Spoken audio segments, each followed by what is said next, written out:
Bonsoir, bonsoir. Bonsoir, chers collègues. Bonsoir, chers élèves et étudiants. Bonsoir à l'ensemble donc des personnes qui nous suivent donc sur la chaîne Marketing TV Monde. Aujourd'hui, je m'en vais vous présenter donc un chapitre portant sur le dédouanement des véhicules. Le dédouanement des véhicules. Alors, le dédouanement des véhicules, donc, c'est un thème assez vaste. Parce qu'il dit dédouanement des véhicules, avant d'aborder le sujet, donc il faut poser même le problème, qu'est-ce que c'est que le dédouanement?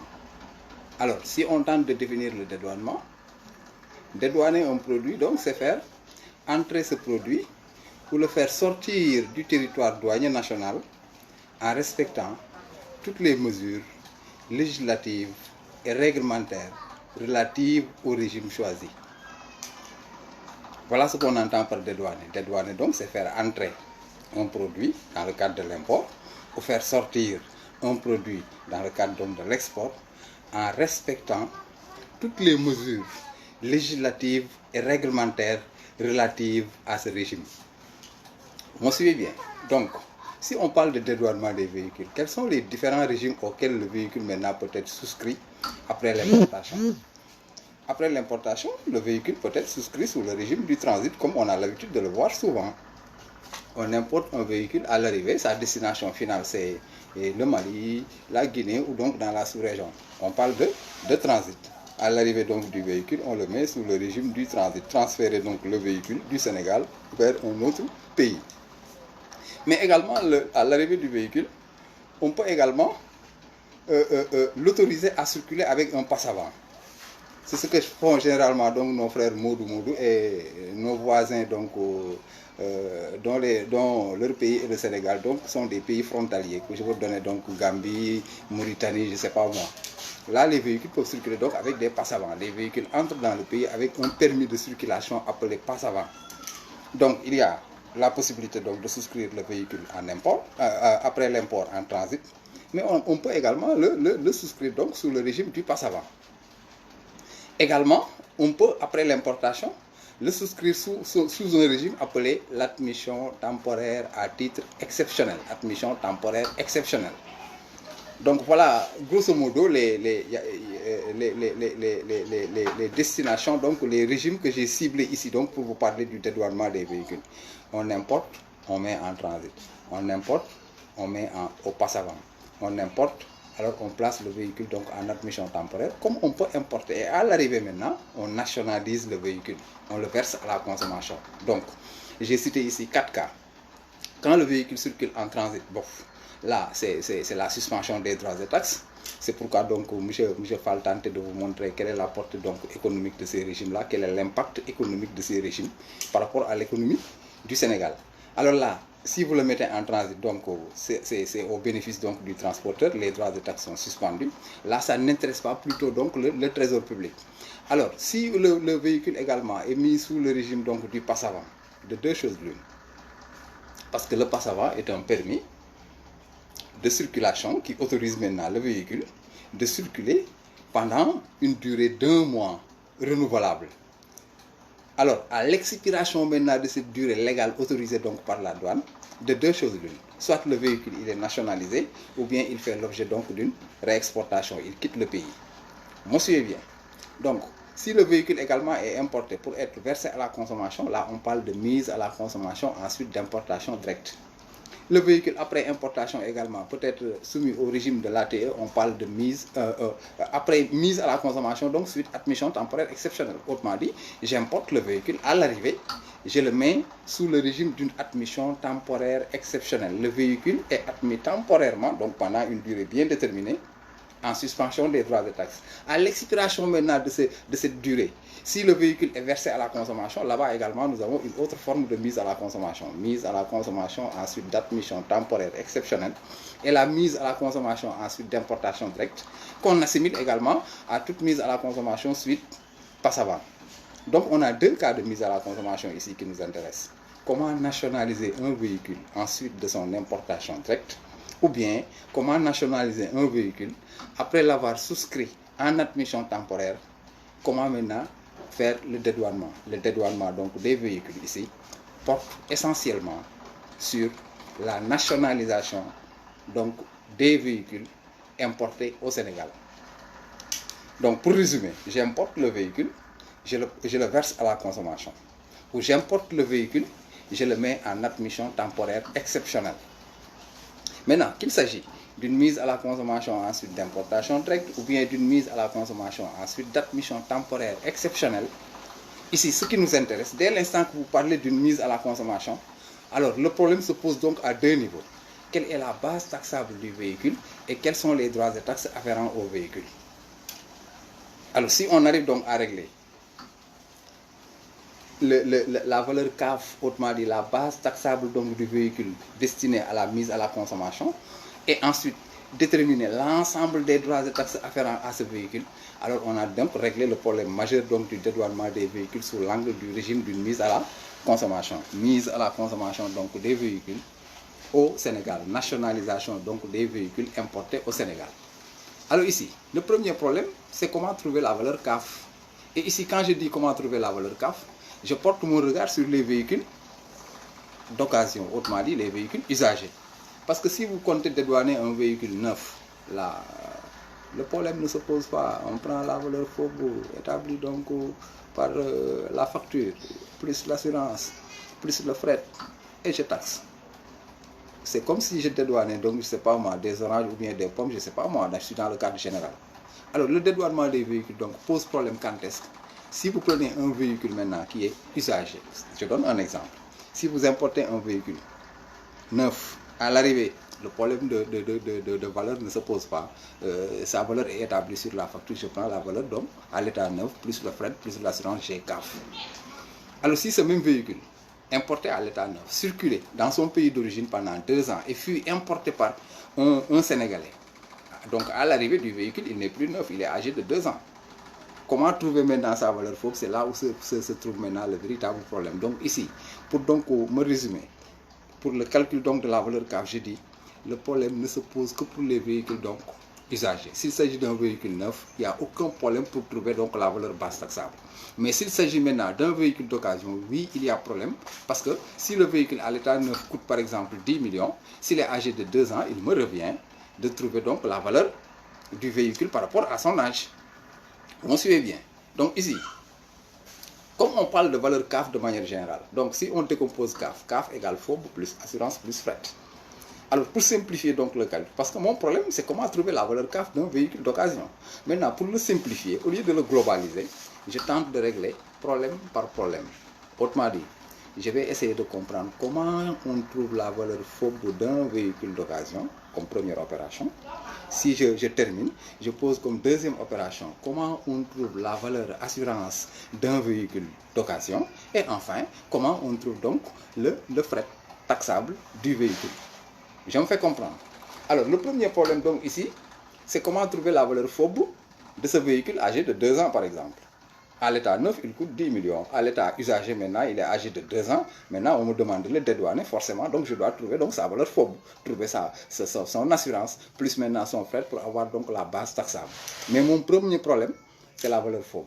Comment j'arrive maintenant à trouver la valeur FOB d'un véhicule d'occasion? On me dit d'abord, avant de s'aventurer donc au calcul ou bien aux méthodes qui vous autorisent à trouver la valeur FOB, M. Thiam, tentez au moins de localiser donc le véhicule. Le véhicule fait partie donc de quel marché? Alors, je dois vous dire que les véhicules sont répartis dans 2 marchés. Ce qu'on appelle le marché par référence Argus, mais il n'y a pas que Argus, il y a d'autres journaux. Il y a même également la valeur maintenant qui est contrôlée par, comment on l'appelle, la police internationale, comment on l'appelle?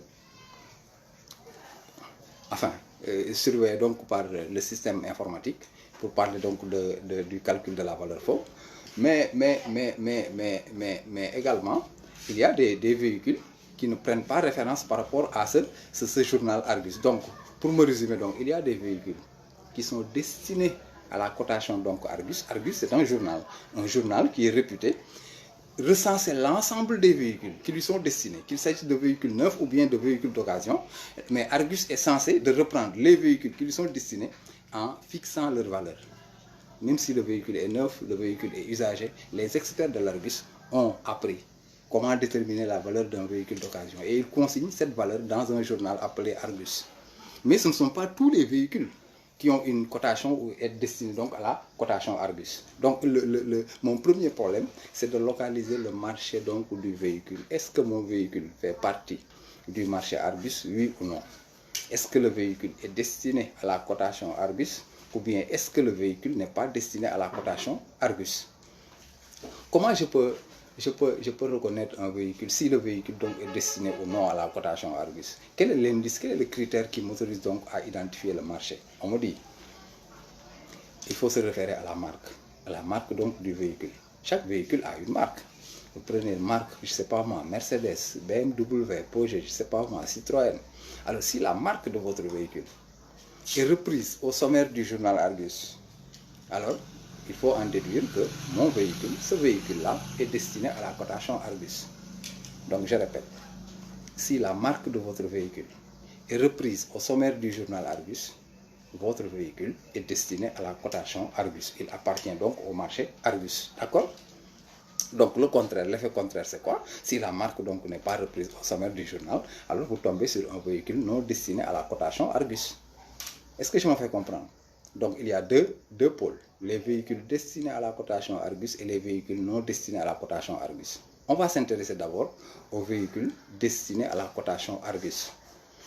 Les véhicules dont leurs marques sont reprises au sommaire du journal Argus. Maintenant, dans ce lot donc des véhicules destinés à la cotation Argus, il faut distinguer maintenant 3 catégories de véhicules dans ce lot-là. Pourquoi? Parce que Argus dit tout simplement, l'ensemble des véhicules qui me sont destinés, je ne pourrai pas tous les inscrire et les reclasser, et les classer du moins. Je n'aurai pas cette capacité. Donc je vais poser donc, je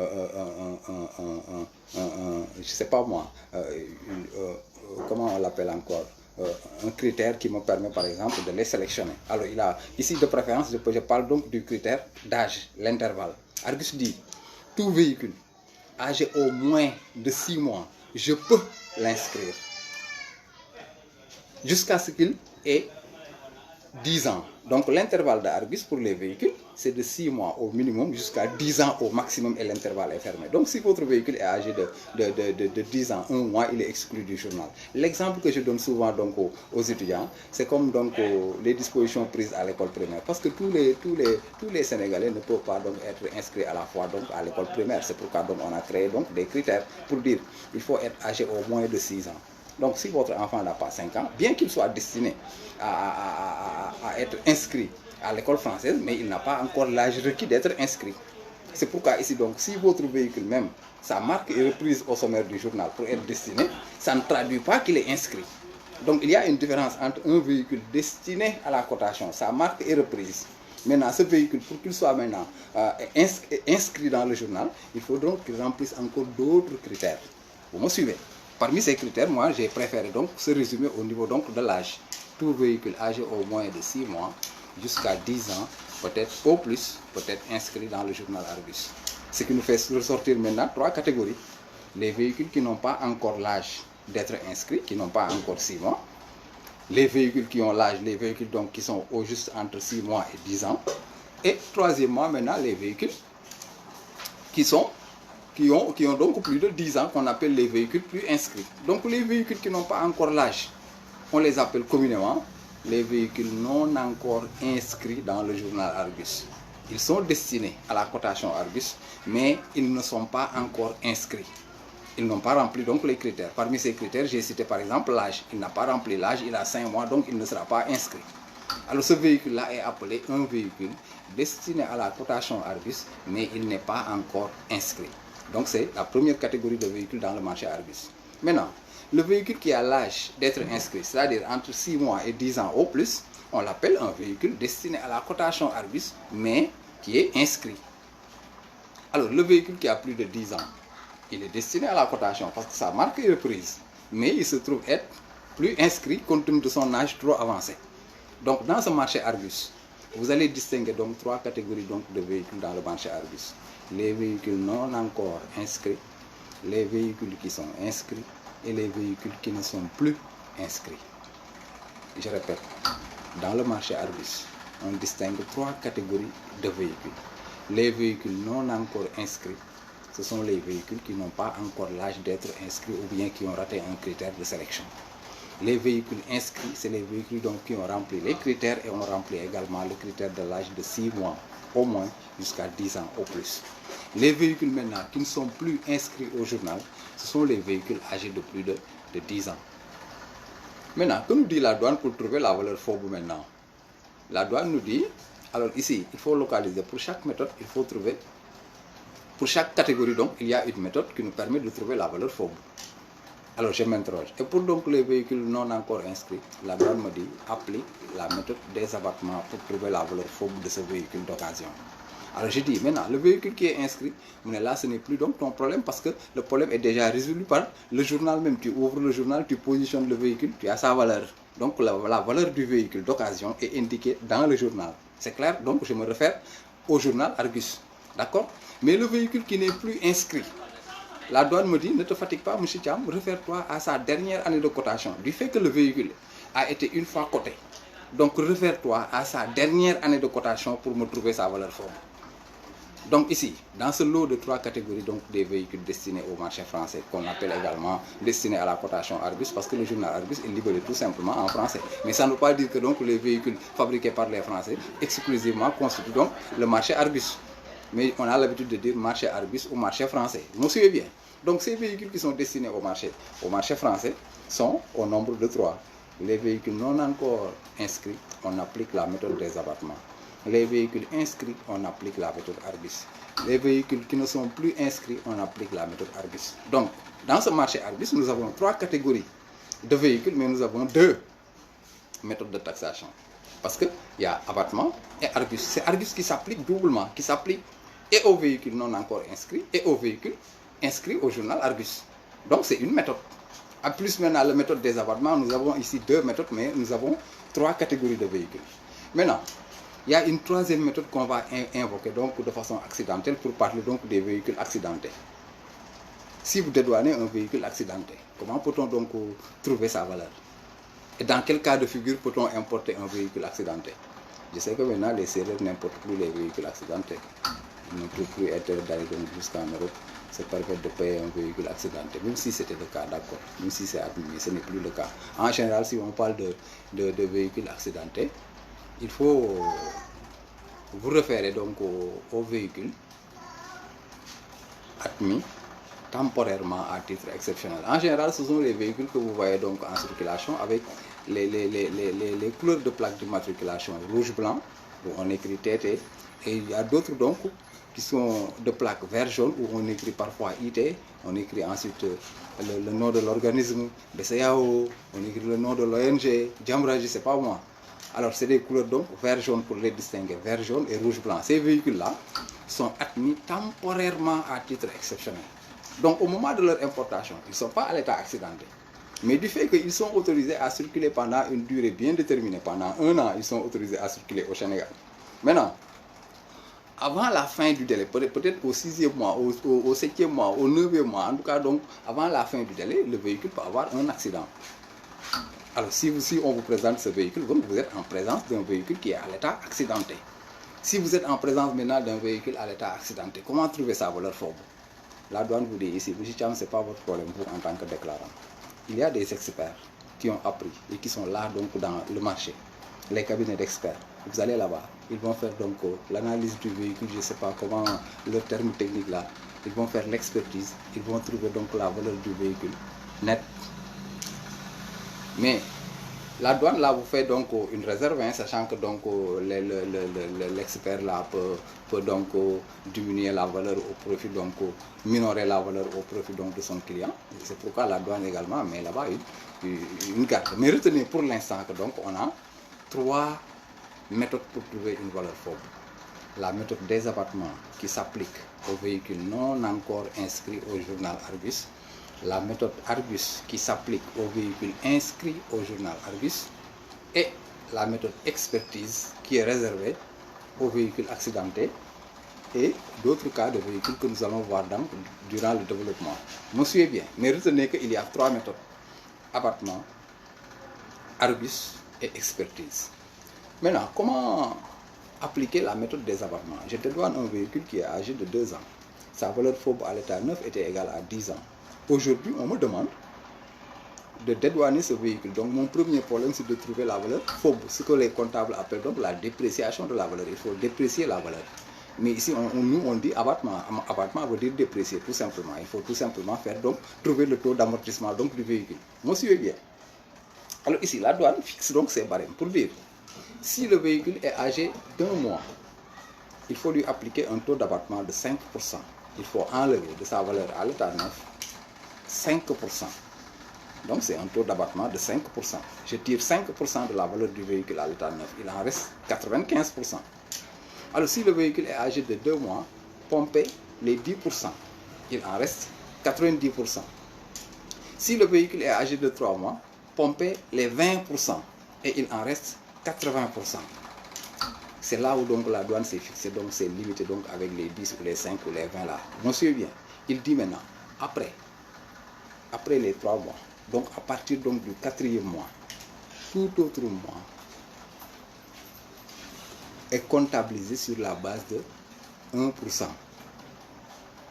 Tout mois est comptabilisé sur la base de 1 mois. Autrement dit, donc si le véhicule est âgé de 2 ans, on me dit 1 mois c'est 5%, 2 mois c'est 10%, les 3 premiers mois c'est 20%. Maintenant, à partir du 4e mois, chaque mois du véhicule, chaque mois donc de l'âge du véhicule est comptabilisé sur la base de 1%. Donc ici, pour traduire, comment je dois faire pour trouver donc le taux réel, le taux d'abattement ici? Donc je considère que les 3 premiers mois coûtent 20%.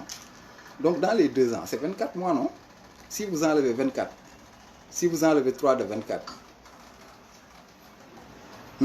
il en reste combien? 21. Donc les 3 premiers mois ont coûté 20%. Les 21 mois qui suivent les 3 premiers mois, chaque mois est comptabilisé sur la base de 1%. Donc j'ai 20 plus les 23%, parce que chaque mois égale 1%, 23 fois. Alors donc c'est évident, 23%. Alors je l'ajoute avec les 20% que j'ai calculé là-bas et je trouve combien? 43%. Ça veut dire que ce véhicule donc âgé de 2 ans. J'ai bien dit 2 ans. 2 ans, c'est oui, c'est 2 ans égale 24 mois. 24, c'est 3 plus 21. 20, ça fait 41%. Donc ce véhicule qui est âgé de 2 ans, effectivement, a un taux d'abattement de 41%. Autrement dit, il a pompé. Donc dans sa valeur à l'état neuf, 41%. Il reste à combien là-bas? 100% moins 41, il en reste 51%. Donc si vous prenez la valeur du véhicule à l'état neuf, 10 millions, multiplié par les 51%, ça vous donne 510 000 qui représente la valeur donc, du véhicule donc, âgé de 2 ans. J'ai bien dit 10 millions, hein, 10 millions multiplié donc par 41%, c'est 8 millions 100. Hein. Oui, ça doit faire 8 millions 100. 41%, non, c'est 4. Qu'est-ce que j'ai dit? 4 millions. La valeur du véhicule, c'est 2 millions, j'ai dit. Oui, 2 millions, si on le multiplie donc par 10 millions, si on le multiplie par 41%, on trouve 410 000. C'est ça la valeur donc du véhicule. La valeur FOB, ça sera donc à 410 000 parce qu'il est âgé de 2 ans. Vous suivez bien? Alors donc, pour trouver la méthode des abattements, mais la douane nous dit, ce taux-là est limité à jusqu'à concurrence donc maximum de 75%. Ça veut dire, si vous tombez sur un véhicule, par exemple, âgé de 5 ans, 5 ans égale combien? 5 ans égale 60 mois. Alors si vous faites donc la décomposition, dans 60, si vous enlevez les 3, donc je prends, ça fait 3 plus 57. Les 3 premiers mois égale 20%. 20% plus 57 égale 77%. Alors là, vous n'avez pas le droit de prendre les 77 parce que la douane a limité le taux d'abattement maximum à 75%. C'est pour déterminer tout simplement la valeur minimale, donc la valeur minimale des véhicules d'occasion. On ne peut pas dédouaner. La douane n'accepte pas de dédouaner un véhicule avec une valeur FOB inférieure à 25% de sa valeur à l'état neuf. Donc le minimum de perception ici, donc c'est 25% de la valeur FOB du véhicule à l'état neuf. C'est pourquoi donc la douane a limité le taux d'abattement à 75%. Mais ici également, il faut retenir que tout mois entamé, c'est-à-dire que le mois, dès qu'il est commencé, donc il est considéré comme un mois entier. Autrement dit, si je considère donc 2 ans, je prends 2 ans égale 24, 24, j'enlève les 3 égale 3, donc plus 21, 3 plus 21 égale 24. Les 3 premiers mois égale 20%. Là, les 21%, je suis dans les normes, vous suivez bien. Mais si vous dédouanez un véhicule, 2 ans, 2 jours, 2 ans, 2 jours, vous suivez bien. Dès l'instant que donc le 25e mois est entamé, parce que 2 ans, 1 jour, donc il y a 2 ans, 24 mois et les 2 jours. Mais au regard de la loi douanière, ces 2 jours-là, du fait que maintenant le mois est entamé, ce mois est considéré comme un mois entier. Donc pour me résumer, la méthode des abattements s'applique aux véhicules non encore inscrits au journal Argus. Et se calcule maintenant comme suit. Un mois, vous appliquez un taux d'abattement de 5%. Si le véhicule est âgé de 2 mois, vous lui appliquez un taux d'abattement de 10%. Si le véhicule est âgé de 3 mois, un taux d'abattement de 20%. Et vous dites maintenant, au-delà du 3e mois, autrement dit, à partir du 4e mois, chaque mois commencé, chaque mois entamé est considéré comme un mois entier et compte 1%, jusqu'à concurrence maximum de 75%. Ce qui veut dire donc que le taux de rendement réel est toujours supérieur ou égal à 25%. La valeur minimale donc de la valeur FOB d'un véhicule d'occasion est retenue à 25% de la valeur FOB à l'état neuf. Personne ne peut dédouaner donc moyennant 25% de la valeur FOB du véhicule, selon donc la méthode des abattements. Donc pour ce qui est des véhicules non encore inscrits, on applique cette méthode des abattements. Maintenant, quand le véhicule est inscrit, si le véhicule est inscrit, le problème est résolu. J'ouvre donc mon journal, je positionne mon véhicule, on me dit Argus égale 8 millions. Argus égale 8 millions. Alors ici, comment je fais pour trouver donc la valeur FOB? La douane me dit tout simplement, M. Thiam, applique à cette valeur Argus indiquée dans le journal un taux d'abattement de 20%. Ça veut dire, si la valeur Argus est considérée comme étant une constante 100%, il faut enlever donc de cette valeur 100% les 20%. Il en reste combien? 80%.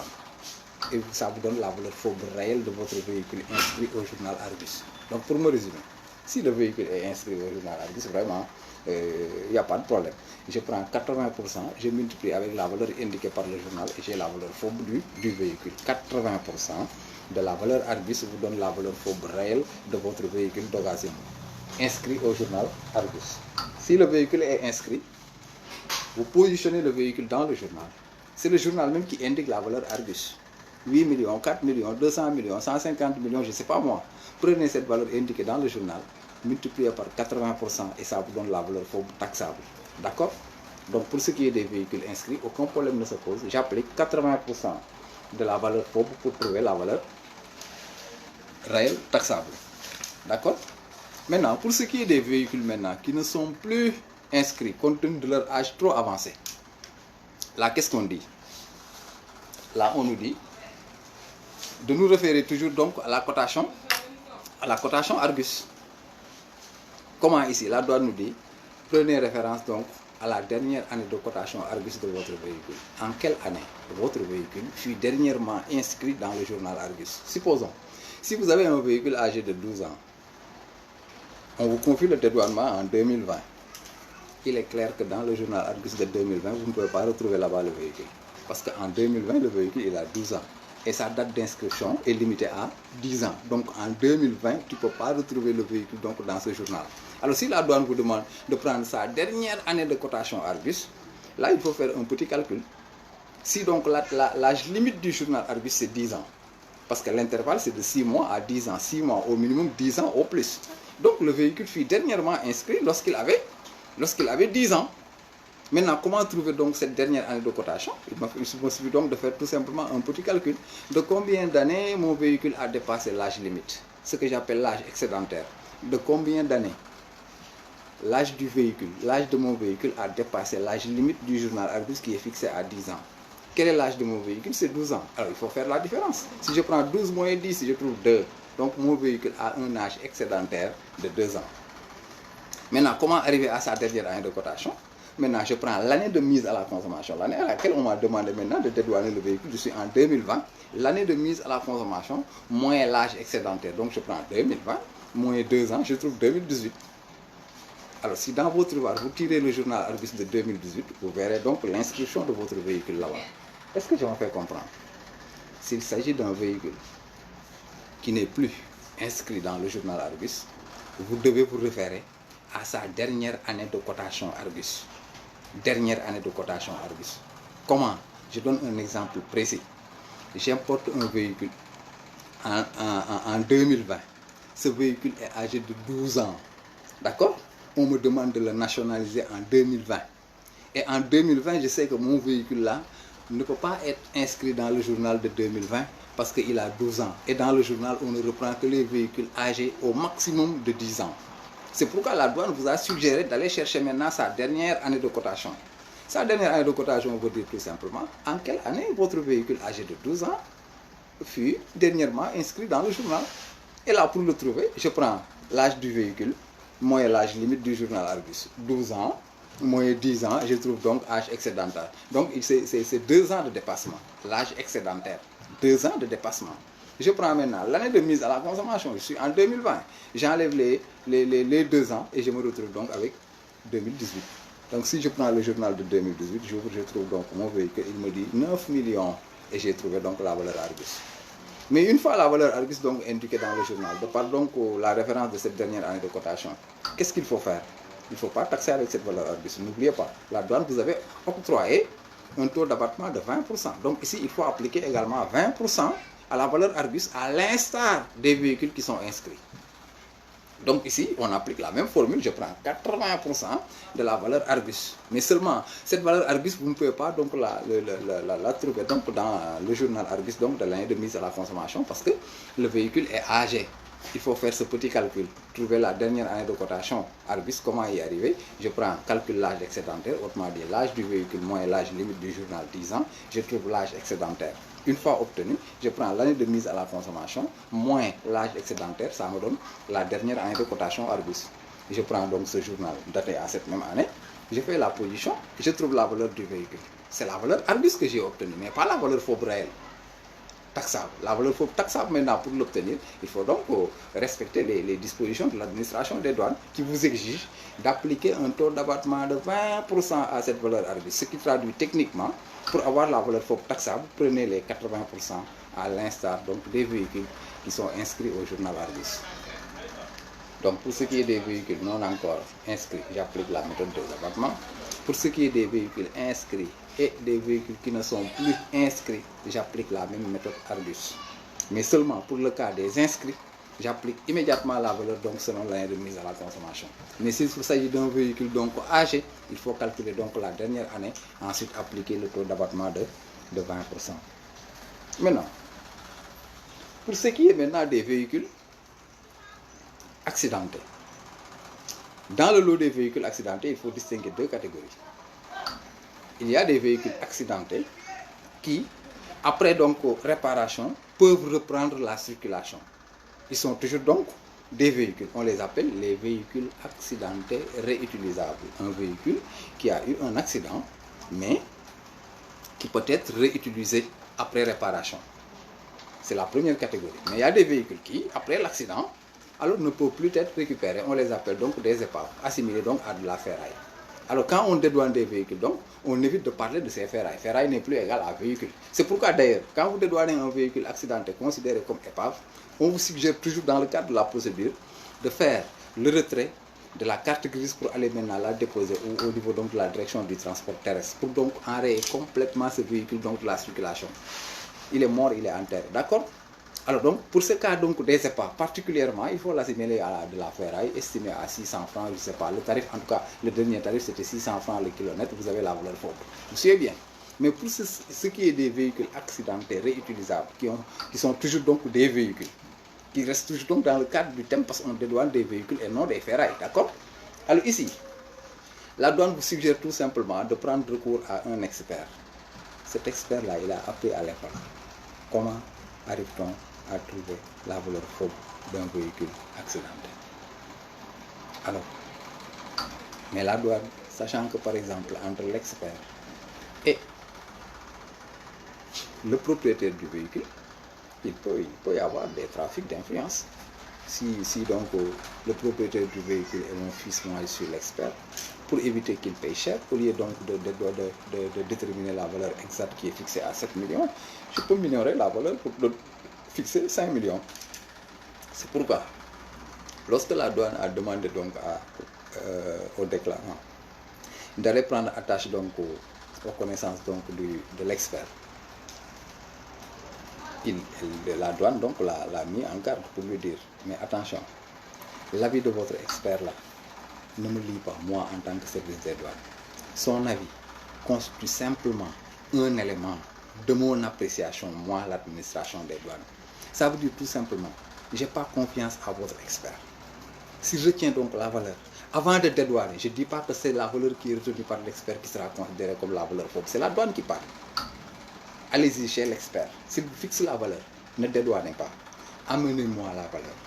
Moi, je vais effectuer ce qu'on appelle la contre-expertise douanière. C'est comme ce qu'on demande donc aux candidats des examens. On vous demande de nous présenter bulletin de visite contre visite. Pourquoi visite contre visite? C'est pour certifier tout simplement le résultat. C'est M. Cham qui a fait l'analyse donc de la visite. Alors, s'il s'agit donc de ma fille, je peux dire exemple donc éviter qu'elle fait donc comment dirais-je l'épreuve physique. Mais exemple, maintenant pour certifier, on va le donner à un autre médecin. S'il approuve le même résultat, on dira que donc le résultat est certifié visite contre visite. Vous allez chez l'expert donc pour faire la visite, faire l'expertise. Il évalue le véhicule selon son état accidenté et fixe une valeur. Cette valeur donc retenue par l'expert doit être soumise du moins à une contre-expertise douanière. C'est la douane qui aura le dernier mot. Donc, de deux choses l'une. Après l'avis de l'expert, vous prenez le rapport d'expertise établi par l'expert qui fixe donc la valeur phobe du véhicule accidenté qu'on appelle communément la valeur expertise. Vous devez maintenant soumettre ce rapport au contrôle donc à une contre-expertise douanière. C'est la douane qui aura le dernier mot. Après maintenant cette contre-expertise, de deux choses l'une. Soit la douane est d'accord avec l'expert, votre rapport d'expertise vous revient avec la mention phobe. Ça veut dire que la douane est parfaitement d'accord avec l'expert. L'expert donc a joué un franc jeu selon donc la douane. Alors, maintenant, si l'expert a fixé 5 millions et la douane estime que cette valeur-là est minorée, la douane va fixer donc une valeur contre-expertise pour ramener la valeur à 5 700 000 francs. Donc, on ne considère plus la valeur retenue par l'expert comme étant la valeur faute taxable, mais plutôt la dernière valeur reconnue donc par l'administration des douanes qu'on appelle la valeur contre-expertise. Donc, ici, pour les véhicules accidentés, le déclarant, on vous demande tout simplement de soumettre le véhicule à un expert qui, après analyse, fixe dans son rapport d'expertise la valeur du véhicule accidenté, qu'on appelle communément la valeur expertise. Maintenant, vous, en tant que déclarant, vous prenez ce rapport d'expertise établi par l'expert, vous le soumettez à une contre-expertise douanière qui aura maintenant le dernier mot. La douane aura le dernier mot. Si elle juge que, par exemple, l'expert a joué un franc jeu, donc sa valeur expertise donc, est retenue, votre rapport d'expertise vous revient avec la mention phobe. Si maintenant votre véhicule, donc votre rapport, donc la douane n'est pas d'accord, alors la douane met contre-expertise et fixe une autre valeur supérieure à celle indiquée par l'expert. Ce qu'on appelle donc comment trouver la valeur expertise donc de ces véhicules-là. Maintenant donc on a fait la valeur. Comment trouver la valeur fausse par méthode abattement, par méthode argus, par méthode expertise. Mais là maintenant,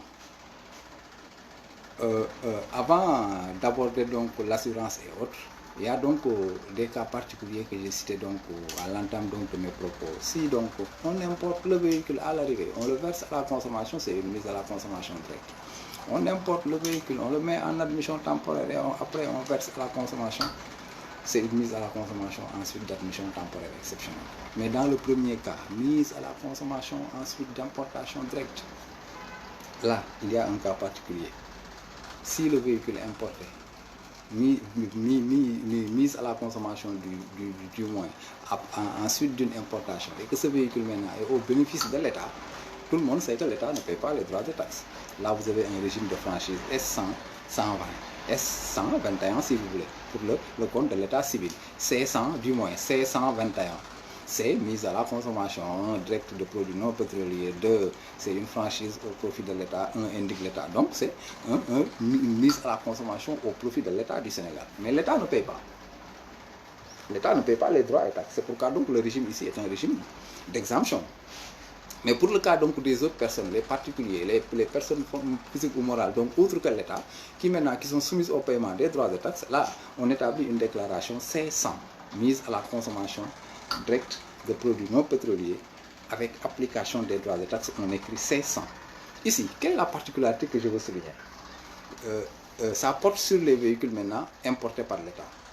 L'État importe un véhicule. Pour les distinguer, c'est les véhicules dotés de plaques bleu-blanc, mais sur les plaques, on écrit AD, administration, ou bien on écrit EP, établissement public, comme vous les voyez en circulation. Bien sûr, les couleurs de plaques maintenant ont changé parce que ce n'est plus bleu-blanc, mais on a tendance maintenant à faire donc du blanc-noir là. Mais à l'époque, c'était du bleu-blanc, les véhicules dotés de plaques d'immatriculation bleu-blanc. Si vous voyez AD, oui, c'est l'administration, c'est l'État. Si vous voyez EP également, c'est l'État parce que c'est un démembrement de l'État, établissement public. Alors, la particularité maintenant, pour le calcul de la valeur FOB, est visée par rapport à ces véhicules-là. Vous suivez? Quand l'État importe un véhicule, l'État ne paye pas. Il circule avec un véhicule pendant 5 ans. Et l'État également ne circule pas avec de vieux véhicules quand même. 5 ans, 6 ans, l'État donc sent le besoin maintenant de réformer le parc automobile. Autrement dit, il est tenu de vendre les véhicules qui sont usagés pour se procurer donc de nouveaux véhicules. D'accord? Alors, les véhicules qui étaient importés par l'État, nationalisés par l'État, mais avec franchise des droits et taxes. Maintenant, ces véhicules-là, après utilisation donc par l'État, pendant 5 ans, pendant 6 ans, si l'État maintenant les vend à un monsieur Cham, est-ce que monsieur Cham s'est payé un véhicule à l'État neuf? Non. Mais est-ce que monsieur Cham a dédouané le véhicule, a payé le montant des droits relatifs au véhicule? Non. Donc, si, par donc une réforme, ce qu'on appelle donc le dédouanement des véhicules réformés, entendez par véhicules réformés des véhicules vendus par l'État, mais qui sont sous douane, parce que les droits de taxe ne sont pas encore liquidés. Si donc vous payez un véhicule réformé, maintenant, au moment du dédouanement, comment trouver la valeur FOB de ce véhicule? Il était à l'état neuf, il coûtait 12 millions. Maintenant, l'État a circulé avec ce véhicule pendant 5 ans, il vous l'a vendu. Au moment du dédouanement, comment trouver sa valeur? Là, il n'y a pas une méthode de calcul. La douane impose sa présence au moment de la vente. Je dis bien, si l'État désire vendre des véhicules réformés, autrement dit, qui sont sous douane, au moment de la vente, la douane doit être avertie et être présente. Si le véhicule est vendu à 1 franc égale valeur FOB. Si le véhicule est vendu à 2 milliards, 2 milliards c'est la valeur FOB. Pour me résumer, donc, c'est la valeur d'adjudication du véhicule qui sera considéré ici comme étant la valeur FOB. Entendez par valeur d'adjudication, comme vous avez l'habitude de le voir dans les films là, si on vend aux enchères, on dit 1000 francs une fois, 1000 francs 2 fois, 1000 francs 3 fois, après on dit adjugé, veut dire vendu, attribué à qui? Attribué à l'adjudicataire. L'adjudicataire, donc, c'est le nouveau propriétaire du véhicule. Donc, maintenant, le prix de vente maintenant, le prix d'achat de ce véhicule, donc, au moment de sa vente, au moment donc de la réforme, c'est ce prix-là qu'on appelle la valeur d'adjudication. La valeur d'adjudication. La valeur d'adjudication ici, donc, définit la valeur FOB des véhicules réformés par l'État. Donc, pour trouver la valeur FOB, donc, j'ai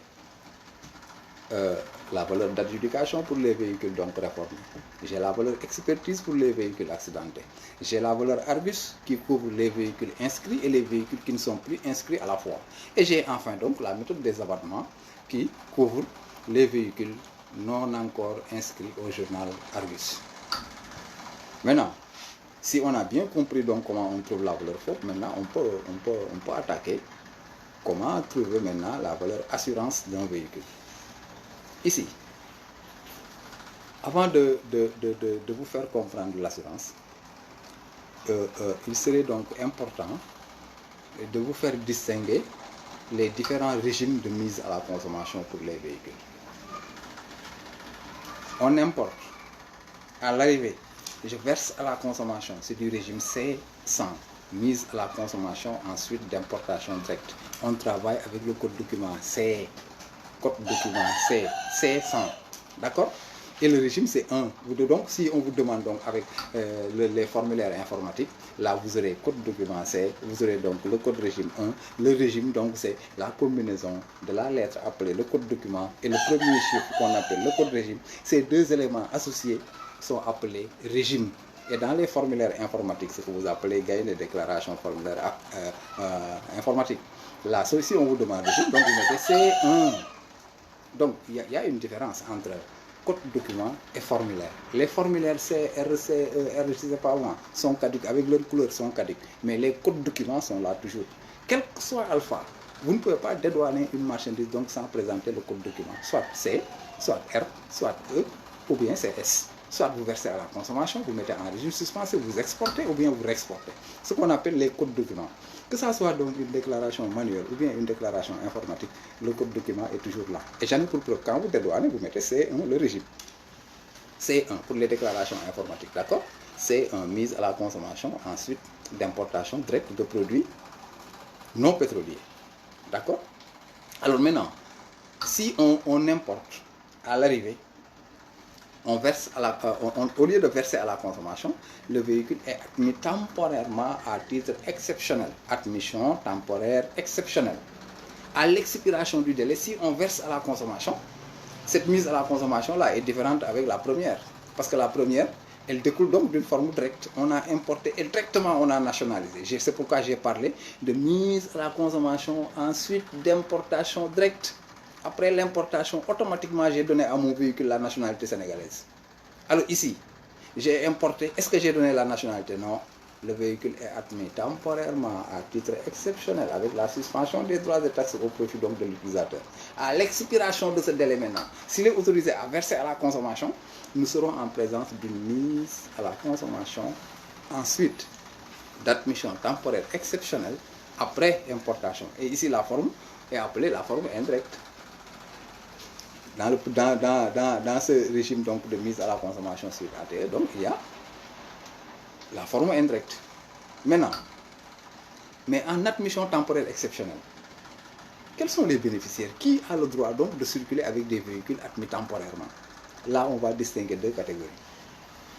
En un premier temps, la première catégorie donc, admission temporaire exceptionnelle, pour les véhicules donc dotés de plaques rouge-blanc. Si on fait l'historique du régime, ce régime était ouvert plus favorablement donc aux touristes. J'entends par touriste quelqu'un qui a son principal et habituel lieu de résidence hors du Sénégal et n'y séjourne pas plus de 6 mois. Un touriste, selon le statut, il ne doit pas avoir une maison ici au Sénégal et il ne peut pas séjourner plus de 6 mois au Sénégal. Alors c'est pourquoi si enfin, les camarades de ma génération ou bien nos aînés se souviennent bien que ici donc à l'époque dans les lycées au niveau donc de l'université, on avait des profs, on les appelait les assistants. Ils venaient de l'Europe, de la France particulièrement, et des profs allemands également. Alors c'est Senghor qui avait mis donc en place ce régime-là pour leur permettre tout simplement pour venir donc assurer les cours un peu partout au lycée, je ne sais pas moi, par rapport donc à leurs besoins. Leur véhicule était admis temporairement pendant une durée bien déterminée, le temps qu'ils font leur cours là, si maintenant à la fin de l'année scolaire, les véhicules rentrent avec leur véhicule. Le véhicule a été admis temporairement. N'oubliez pas, toute marchandise admise temporairement a pour vocation d'être réexportée. C'est pour dire donc que toute mise à la consommation donc, qui découle du régime de l'admission temporaire donc, est subordonnée à une autorisation. Il faut avoir une autorisation de verser à la consommation pour les véhicules. Le véhicule il est admis temporairement à titre exceptionnel. Alors donc sa vocation c'est la réexportation. Alors si vous voulez donc le verser à la consommation, il faut donner un motif à l'autorité compétente et avoir également l'autorisation de le verser à la consommation. Mais au cas où on verse à la consommation, alors nous sommes en présence d'une mise à la consommation, ensuite d'admission temporaire exceptionnelle. Alors pour le premier lot, les véhicules qui circulent avec les plaques rouges-blancs sont importés donc de manière générale aujourd'hui par des personnes physiques ou morales autorisées donc par le ministre de l'économie ou bien par le directeur général des douanes. Vous me suivez bien? il y a une deuxième catégorie de véhicules, toujours en admission temporaire exceptionnelle, qu'on appelle IT. Parce que là également, je dis, c'est un problème de vocable, ça ne date pas d'aujourd'hui. Qui dit admission temporaire dit importation temporaire. Le produit qui est admis temporairement, c'est le produit qui est importé temporairement. Maintenant, seulement ici, c'est par rapport aux intérêts, c'est par rapport aux enjeux. Alors ici, pour les véhicules donc, dotés de plaques vert jaune, quelles sont les personnes autorisées? On nous dit qu'il n'y a que 3 personnes qui peuvent circuler donc avec ces véhicules. Lesquelles? Si vous êtes une ONG, oui, vous pouvez demander à circuler donc avec un véhicule donc, en admission temporaire exceptionnelle. Alors, si vous êtes un corps diplomatique, ambassade, consul, je ne sais pas moi, oui, vous pouvez circuler avec un véhicule donc en admission temporaire. Alors, si également vous êtes un organisme international comme BCEAO, ASECNA, je ne sais pas moi, vous pouvez circuler avec les véhicules en admission temporaire exceptionnelle. Alors, ces 3 personnes-là, ONG, organisme international et corps diplomatique, ce sont ces 3 personnes seulement, exclusivement, qui ont la possibilité d'importer en admission temporaire exceptionnelle des véhicules. Alors, pour les distinguer, sur les véhicules de plaque rouge-blanc, on a écrit TT, c'est comme si on lisait transit temporaire. Et là-bas, pour les plaques vert jaune, on écrit IT. Mais l'IT là n'est pas forcément toujours établi sur la plaque. Il y a des plaques qui n'ont pas de IT, mais c'est pour dire tout simplement que dans le régime de l'admission temporaire exceptionnelle, il y a deux régimes. Il y a l'importation des véhicules au profit donc des personnes physiques ou morales autorisées donc par l'État, autre que donc ces 3 personnes que j'ai définies là, qui jouent donc un rôle étatique, qui jouent donc un rôle public, qui ont une fonction donc, enfin, un service public. Parce que quand vous dites ONG, quand vous dites corps diplomatique, quand vous dites organisme international, l'organisme auquel le Sénégal est un pays membre, si le véhicule circule au profit de cet organisme, le véhicule également circule au profit de l'État. Donc c'est pourquoi on parle d'un service public. Alors ici, l'intérêt n'est pas proprement public, c'est privé. Moi, suivez bien. Comme si vous prenez le cas de Caritas, d'accord, bien que ils font des œuvres donc humanitaires. Vous suivez bien. Alors là, mais Caritas n'est ni défini comme ONG, corps diplomatique, etc. Alors, je pense que Caritas, c'est une association, je ne sais pas moi. Mais les ONG là-bas, ou du moins, s'il s'agit d'une ONG également, elle ne fait pas partie des ONG classées donc, au niveau donc, des IT, des admissions temporaires donc exceptionnelles au profit de ces 3 personnes-là. Donc vous voyez, donc ici, il y a les personnes physiques ou morales, autres que les 3 personnes maintenant qui ont une fonction, donc je ne sais pas moi, un rôle un peu public, un rôle donc étatique. Donc il y a ONG, corps diplomatique, organisme international, là c'est le régime S600. Ces véhicules, pendant qu'ils circulent avec les plaques vert jaune, ils sont sous le régime S600. S600, importation temporaire par vocable. Maintenant, les autres véhicules qui circulent donc avec les plaques rouge-blanc, toujours sous le régime de l'ATE, mais ils circulent avec S520. Donc, dans le régime de l'ATE, nous distinguons donc deux catégories donc, de régime. Il y a le S520 pour les véhicules de plaque rouge-blanc et le régime S600 pour les véhicules de plaque vert-jaune. Pourquoi donc j'insiste donc sur la forme donc du régime? Parce que si je dédouane un véhicule suite importation, j'ai 500. Mais quand je dédouane suite admission temporaire exceptionnelle de plaque par exemple, vert jaune, c'est pourquoi pour les distinguer, on dit tout simplement admission temporaire et là, là-bas on va dire IT. Donc quand je dis AT, et ça colle bien, je vais écrire C5. C'est code document mise à la consommation 5 pour une admission temporaire. Là-bas, quand je verse à la consommation, je vais mettre C6, mise à la consommation suite importation temporaire pour le compte donc, de ces personnes morales. Vous me suivez bien? Donc j'ai 3 régimes de taxation, de nationalisation pour les véhicules. J'ai le C100 pour l'importation directe. J'ai le C500, donc 1 pour les véhicules de plaque rouge-blanc. Et j'ai le C600 pour les véhicules de plaque vert-jaune. En un mot, pour me résumer donc en termes clairs, j'ai le C100 pour les véhicules qui font l'objet de mise à la consommation suite d'importation, ensuite d'importation directe. J'ai également, d'une part, le C501 qui couvre la taxation, la nationalisation des véhicules préalablement souscrits en ATE avec les plaques rouge-blanc. Deuxièmement, deuxième catégorie, vous avez le régime C600 attribué aux véhicules admis temporairement à titre exceptionnel, communément appelé IT, c'est le régime C600. Donc j'avais dit ici, pour trouver donc l'assurance, le calcul de l'assurance donc incombe donc est fonction donc du régime auquel le véhicule est souscrit. C'est pourquoi donc j'ai tenté de vous donner les différents régimes de nationalisation. Donc j'ai C100, j'ai C501 et j'ai le régime C600. C100, j'importe, je nationalise. C501, j'importe, le véhicule circule avec plaque rouge-blanc, ensuite je nationalise. C600, le véhicule, je l'importe, il circule avec une plaque donc vert jaune, après je le nationalise, c'est C600. Donc j'ai 3 régimes. Alors pourquoi donc j'ai invoqué les 3 régimes? Parce qu'on me dit l'assurance taxable est fonction du régime auquel le véhicule est souscrit. Donc pour savoir est-ce que l'assurance sera taxée ou l'assurance donc sera nulle ou négligeable, il faut donc porter votre regard sur l'angle du régime auquel le véhicule est souscrit. Est-ce que c'est du C100? Oui, c'est du C100. Bandez les yeux, taxez l'assurance. Si l'assurance égale 10 000 sur le certificat, prenez les 10 000. Égale 200 000, prenez 200 000. Égale 1 million, prenez 1 million. Je dis, sur l'angle du régime C100, bandez les yeux et taxez l'assurance intégralement.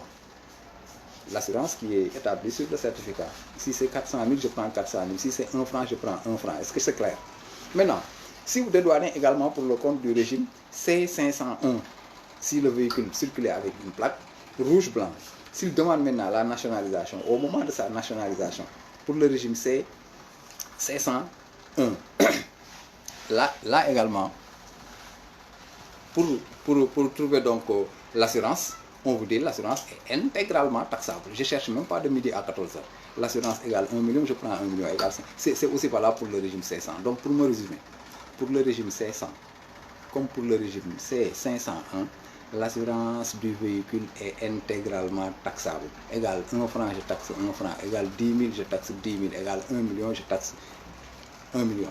Selon donc le montant établi sur le certificat d'assurance. C'est clair? Maintenant, le régime qui reste, le régime, c'est 600. Alors là, automatiquement, on vous dit que l'assurance, alors on ne le paye pas. Pourquoi? Parce qu'en général, les corps diplomatiques, les ONG et les organismes internationaux, c'est comme je l'ai dit, donc c'est le service public, ils ne payent pas donc l'assurance. Donc pour le régime C100, C600, l'assurance, selon les dispositions, l'assurance est nulle. L'assurance doit être égale à 0. C'est-à-dire sur le certificat, si on a mis l'assurance 10 000 égale 0, si l'assurance égale 1 million égale 0, l'assurance égale 2 francs égale 0. D'accord? Pour le régime, pour me résumer, régime C100 et le régime C501, l'assurance est intégralement taxable. S'il s'agit du régime C600, l'assurance est nulle. Mais là, il faut apporter une précision. C'est-à-dire, comme M. Fall vous l'a dit, on a le système Gaïdé. Le logiciel là vous impose des exigences. Et ce système Gaïdé maintenant, et comment on dit, le logiciel donc est configuré selon la valeur CAF. Si vous voulez, l'incotermicif est configuré selon donc la valeur CAF. La machine, il faut que vous lui donnez donc la valeur FOB, l'assurance et le fret pour avoir la valeur CAF. Vous lui donnez une autre valeur, elle ne reconnaît pas. Suppose, je dédouane sous l'angle du régime C600. Dans mon exercice, on m'a écrit, on m'a mis dans le certificat d'assurance, assurance égale 6 000. L'assurance que le véhicule doit payer est égale à 6 000. Mais je suis sous l'angle du régime C600. Je peux nationaliser un véhicule qui circulait avec plaque vert-jaune.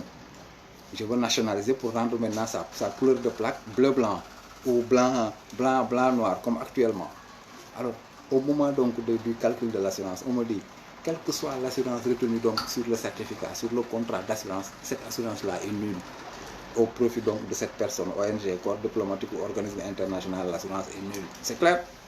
Mais vous aurez un problème face au système parce que la machine, elle ne réfléchit pas. Hein. Elle est programmée avec valeur CAF.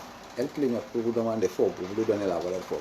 Elle clignote pour lui demander assurance. Vous ne lui donnez pas assurance, la machine donc ne comprend pas. Même si vous lui donnez frais, elle ne va pas travailler avec l'incoterme CFR. Elle est programmée avec l'incoterme CAF. Donc il lui faut impérativement donc, cette assurance-là. Alors maintenant, pour contourner l'intelligence de cette machine, vous pouvez rendre maintenant cette assurance-là négligeable. Si la machine vous fatigue avec assurance, vous pouvez mettre à la place de l'assurance 1 franc et on dit l'assurance est négligeable. Donc pour me résumer, l'assurance taxable donc des véhicules est fonction du régime auquel le véhicule est souscrit. S'il s'agit du régime C100 ou du régime C501, l'assurance est intégralement taxable. Maintenant, s'il s'agit du régime C600, l'assurance est nulle. Et nul veut dire zéro, mais il faut ajouter cependant, pour le bon fonctionnement du système Gaindé, programmé donc avec l'incoterme CAF ou l'incoterme CIF, donc vous impose donc de cette assurance nulle donc sera rendue donc négligeable. Donc pour répondre aux exigences de cet incoterme CAF, cette assurance qui est rendue nulle, qui est donc nulle, il faut donc le rendre donc négligeable. Pourtant, à la place de 0, vous mettez 1. Si vous mettez à la place de l'assurance 0, la machine se planque, elle ne travaille pas, elle se planque, elle ne continue pas. Donc pour contourner son intrigant, on lui offre donc une assurance négligeable qui est égale à 1 franc. Moi, je vois parfois même donc sur des copies de déclaration où on met 1000 francs, mais 1000 francs c'est trop généreux. Hein.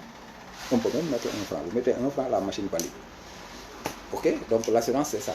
L'assurance pour le régime C100, C501, l'assurance est taxable. Pour le régime C501, au lieu de dire donc l'assurance est nulle, pour être donc en conformité avec le système, il faut préférer donc retenir que l'assurance est négligeable, c'est-à-dire égale à au moins 1 franc. Au moins 1 franc. De 1 franc à 1000, selon ta générosité, moi, mais je me résume à 1. D'accord? Donc voilà donc pour le calcul de l'assurance. Maintenant, il nous reste à calculer comment trouver donc le frais taxable des véhicules. Alors sur ce, il y a ce qu'on appelle donc le calcul. Il y a le frais forfaitaire et le frais fixe. Qu'est-ce que j'entends ici par frais forfaitaire? Le frais forfaitaire est localement calculé par la douane. C'est la douane qui fixe le frais forfaitaire des véhicules. C'est la douane qui calcule le frais forfaitaire du véhicule selon la catégorie du véhicule et de sa zone de provenance. Alors, ici, pour trouver, c'est comme, enfin, les Michel Dramé ou autres là, Michel Ndiaye, donc, vont appuyer ce que je vais dire. Parce que le fret se calcule en fonction du poids, je ne sais pas, volume, je ne sais pas, et en fonction maintenant de la distance. C'est pourquoi la douane s'est inspirée de la catégorie du véhicule pour avoir son poids et de sa zone de provenance pour avoir la distance pour pouvoir déterminer le fret. Ce qu'on appelle le fret forfaitaire. Donc c'est un fret établi par l'administration de douane, calculé par la douane, une fret locale calculée par la douane en fonction de la catégorie et de la zone de provenance du véhicule. À supposer, si ce fret forfaitaire maintenant imposé par la douane est égal à 500 000, ça n'a rien à voir avec maintenant le fret qu'on appelle le fret fixe. Le fret fixe, c'est le fret que vous avez établi sur le contrat de transport, ce qui vous lie, vous, en tant que chargeur, et le transporteur, sur le contrat de transport. Si l'importation est effectuée par voie maritime, je vais dire donc le montant du fret qui est consigné donc sur le connaissement, qui est le titre de transport. Vous suivez bien? Ce fret-là est égal à 400 000. Donc j'ai un fret fixe établi sur le titre de transport. Et j'ai un fret forfaitaire calculé localement par le service des douanes. Donc au moment de la taxation, quel est le fret que je dois considérer? Logique pour logique, la douane calcule toujours donc la valeur minimale. Si la douane vous dit le fret minimum c'est 500 000, ça veut dire que si vous venez avec une valeur inférieure, la douane rejette cette valeur parce que la valeur minimale est déterminée. C'est 500 000. Vous ne pouvez pas venir donc dédouaner votre véhicule avec une valeur inférieure à 500 000. Donc si le montant du fret fixé donc sur le connaissement est égal à 450 000, automatiquement ce montant est rejeté et vous allez taxer avec le fret local, le fret forfaitaire défini par la douane. Alors vice versa. Si maintenant le fret que vous avez amené est égal ou bien supérieur à la valeur au fret forfaitaire, alors la douane élimine le fret minimum pour taxer donc sur le fret maximum. Est-ce que je me fais comprendre? Donc, la règle est simple. Comment je peux trouver le fret taxable donc du véhicule? Je compare le fret fixe et le fret forfaitaire et je porte mon choix sur le fret le plus élevé. Ça veut dire tout simplement que le fret minimum est toujours fixé par l'administration des douanes. Rappelez-vous, comme dans la méthode des abattements, le montant minimum, la valeur donc minimale définie par l'administration des douanes égale 25% de sa valeur, de la valeur FOB à l'état neuf du véhicule. Si le taux d'abattement dépasse les 75, la douane le rejette. Donc on va dédouaner en fonction de taux d'abattement 75. Si vous faites 100 moins 75, la valeur minimale sera égale à 25%. C'est le même raisonnement ici pour le fret. Le fret forfaitaire est toujours considéré comme le fret minimum. Pour comprendre de façon très simple, voilà le fret minimum défini par la douane. Au minimum, vous allez me payer ça. Donc si vous venez avec une valeur supérieure, j'élimine donc le minimum pour taxer avec la valeur maximale. Si vous venez avec une valeur inférieure, elle ne peut pas passer parce que j'ai dit voilà la valeur minimale. je ne peux pas dédouaner en deçà de ça. Donc, le fret taxable, c'est le fret le plus élevé entre le fret forfaitaire et le fret fixe. Enfin, c'est compte tenu donc de la suite donc de mon exposé pour le grandeur, là où on doit calculer les droits de taxe. C'est un peu long, sinon donc je vais vous montrer comment même on fait le calcul du fret, de vous montrer donc les différentes catégories de véhicules et vous donner même la façon même d'arriver à trouver le fret de chaque véhicule. Catégorie, j'ai la zone de provenance, j'ai maintenant le fret par voie maritime, ensuite par terrestre, etc. Mais de toute façon, c'est des documents. Tapez sur Google, vous l'avez. Allez-y dans les services de transit, vous l'avez. Ok? Mais retenez que pour taxer, il me faut comparer le fret établi par la douane et le fret donc établi sur le contrat de transport et porter mon choix maintenant sur le fret le plus élevé parce que le fret établi par la douane est analysé comme étant le fret minimum. D'accord. Maintenant donc, pour récapituler avec mon premier problème qui était CAF. Mon problème c'était CAF. Pour trouver la valeur fauve, j'ai appliqué méthode des abattements pour les véhicules non encore inscrits. Argus pour les véhicules inscrits et les véhicules qui ne sont plus inscrits. Expertise pour les véhicules qui ne sont pas expertise pour les véhicules accidentés réutilisables. Et là j'ai dit remarque, pour ce qui est des véhicules maintenant accidentés, complètement immobilisés, considérés comme épaves, il faut estimer leur valeur en fonction de 600 francs au kilomètre, considérés comme des ferrailles. Donc ils sortent complètement du chapitre donc, des véhicules. Ensuite, la dernière catégorie, c'est les véhicules donc réformés par l'État. Pour trouver leur valeur fauve, il faut prendre donc la valeur d'adjudication. La valeur d'adjudication, c'est le prix de vente, c'est le prix d'achat du véhicule au moment donc de sa vente en présence obligatoire de l'administration des douanes. Si la vente n'a pas été assistée par l'administration des douanes, il n'y a pas de valeur d'adjudication. Le véhicule, la valeur fauve donc sera déterminée soit avec méthode des abattements ou bien Argus ou bien expertise. Mais si maintenant, au moment de la vente, au moment où l'État vendait les véhicules, la douane était présente pour valider donc le prix retenu, oui, on taxe avec la valeur d'adjudication. C'est clair? Pour ce qui est de l'assurance, j'ai 3 régimes. C100 suite importation. Mais suite admission temporaire exceptionnelle, j'ai 2 régimes. IT et le AT, si vous voulez. AT, IT. Mais c'est dans le régime de l'admission temporaire que vous avez donc ces 2 volets-là. Admission temporaire exceptionnelle pour le compte donc des personnes physiques. Là-bas, vous avez l'admission temporaire exceptionnelle pour le compte des personnes morales. Là-bas, vous avez les 3 catégories. C'est le régime C600. Là, vous avez le régime C501. Quand on nationalise un véhicule de plaque rouge-blanc, vous avez C501. Un véhicule de plaque vert-jaune, vous avez C600. D'accord? Alors ici, maintenant, comment trouver l'assurance? On dit pour le régime C100, comme pour le régime C501, l'assurance est intégralement taxable. S'il s'agit maintenant du régime C600, l'assurance est négligeable, pour ne pas dire l'assurance est nulle. Parce que si vous dites l'assurance est nulle, si vous mettez 0, à la place, la machine donc va rejeter. Donc il faut dire l'assurance est négligeable, c'est-à-dire égale au moins à 1 franc. Maintenant, pour ce qui est maintenant du fret, on dit comparer le fret forfaitaire et le fret fixe pour trouver maintenant taxé avec le fret le plus élevé. Ça, c'était donc pour la catégorie maintenant des véhicules qui sont destinés à la cotation Argus. Mais si vous tombez sur un véhicule qui n'a aucune référence dans le journal Argus, par exemple, je te donne un véhicule de marque XXA, jamais vu ni connu. Alors, pour dédouaner ce véhicule, j'ai essayé de retrouver dans le journal Argus la marque, mais la marque n'y est pas. Donc, quelle est la déduction? Il s'agit d'un véhicule non destiné à la cotation Argus. Donc, comment je vais faire pour trouver la valeur fauve? Là, la douane me dit, si vous tombez sur un véhicule qui n'a aucune référence dans le journal Argus, c'est-à-dire un véhicule non destiné à la cotation Argus, vous cherchez catalogue des catalogues, vous ne trouvez pas. Alors donc là, qu'est-ce qu'il faut faire? La douane vous dit, il faut appliquer la méthode Argus par assimilation. Pour le cas des véhicules non destinés à la cotation Argus, pour trouver leur valeur fauve, on applique la méthode Argus par assimilation. Si la douane me dit, monsieur Thiam, applique la méthode Argus par assimilation, alors que moi je sais que mon véhicule là n'est pas destiné à la cotation Argus. Donc, ce que je dois comprendre ici, c'est qu'est-ce qu'on entend par assimilation? Applique la valeur Argus. Je connais Argus. C'est la valeur indiquée par le journal, mais la douane ajoute par assimilation. Je dis comment? Elle répond pour me dire, va chercher dans ton journal Argus.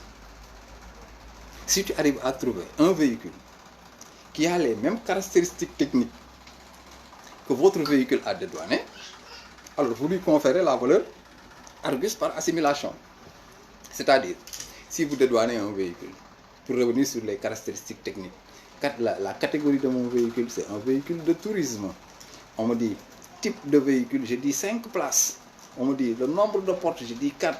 On me dit puissance fiscale, je dis 120 chevaux, etc. Âge, 2 ans, les caractéristiques techniques. Vous suivez bien? Alors ce véhicule-là, il est âgé de 2 ans.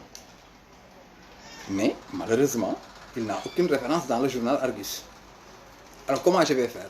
La douane me dit, il faut appliquer la méthode Argus maintenant par assimilation.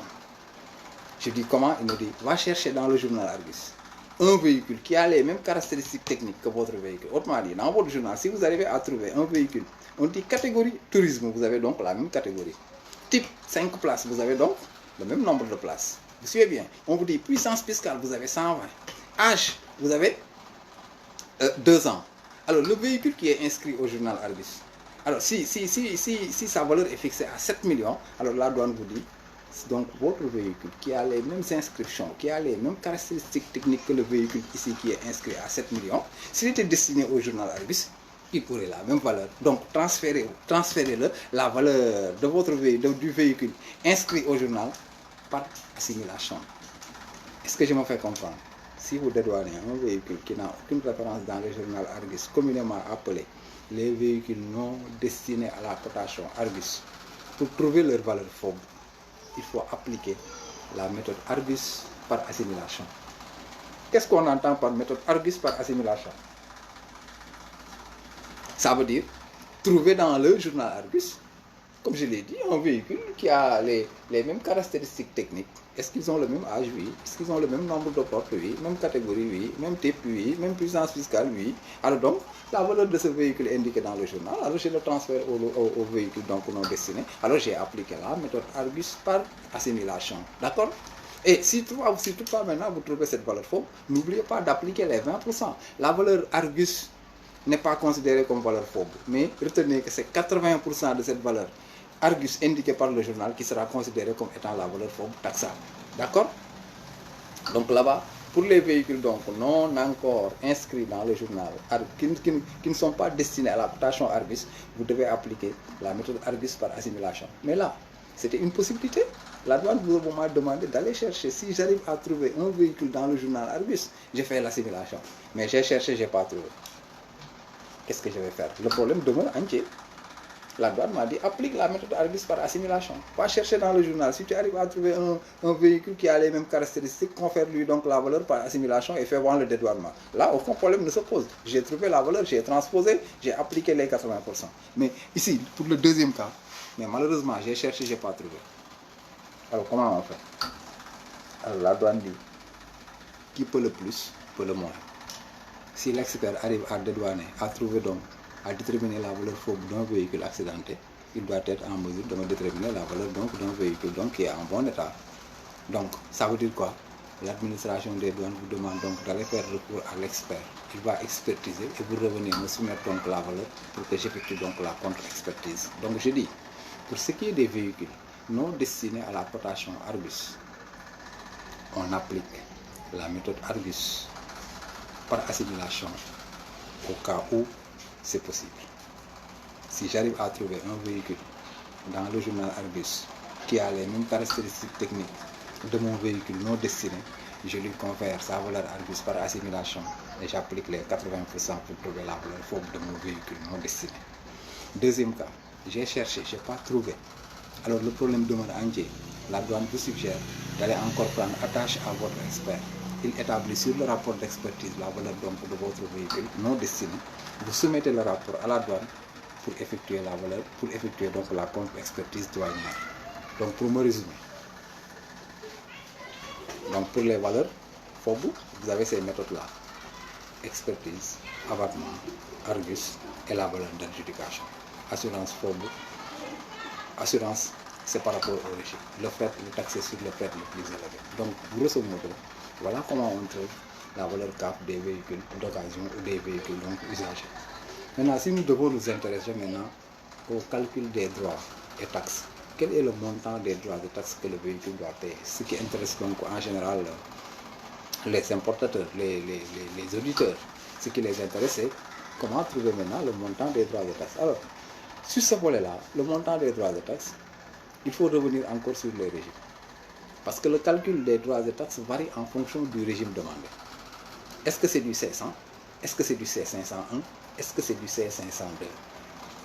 Alors, parlons d'abord du C100. Qu'est-ce que j'entends par C100? J'importe le véhicule, à l'arrivée, je lui donne la nationalité sénégalaise pour qu'il circule avec plaque bleu-blanc. Tous les véhicules qui circulent avec les plaques bleu-blanc ou aujourd'hui noir-blanc sont appelés des véhicules nationalisés. C100. Comment nationaliser? C'est la règle commune. C'est cette règle générale mise à la consommation ensuite d'importation directe. Alors les règles ne changent pas. Vous prenez, si la valeur du véhicule, la valeur est libellée en devise étrangère, vous convertissez à la date de mise à la consommation. Vous taxez avec quel droit? Le tarif établi à la date de mise à la consommation. Maintenant, quels sont les droits à payer en cas de mise à la consommation ensuite d'importation directe? Vu que les véhicules ici sont importés donc en général par voie maritime, il y a quelques-uns qui sont importés donc par Passavant. Ce que font donc nos frères Moudou, ils donc viennent avec leurs véhicules en prenant donc la route. À l'arrivée donc, ils circulent avec un Passavant. Au cas où on dédouane également, c'est du régime mise à la consommation ensuite d'importation directe. Maintenant, quels sont les droits? Quels sont les droits assujettis donc à ces véhicules-là sous l'angle du régime C100? On nous dit ici, hein, tous les droits et taxes afférents aux véhicules sont soumis. Tous les droits, sans exception. Autrement dit, le véhicule va payer le droit de douane indiqué par le tarif. Vous payez DD2 en général pour les véhicules de tourisme là.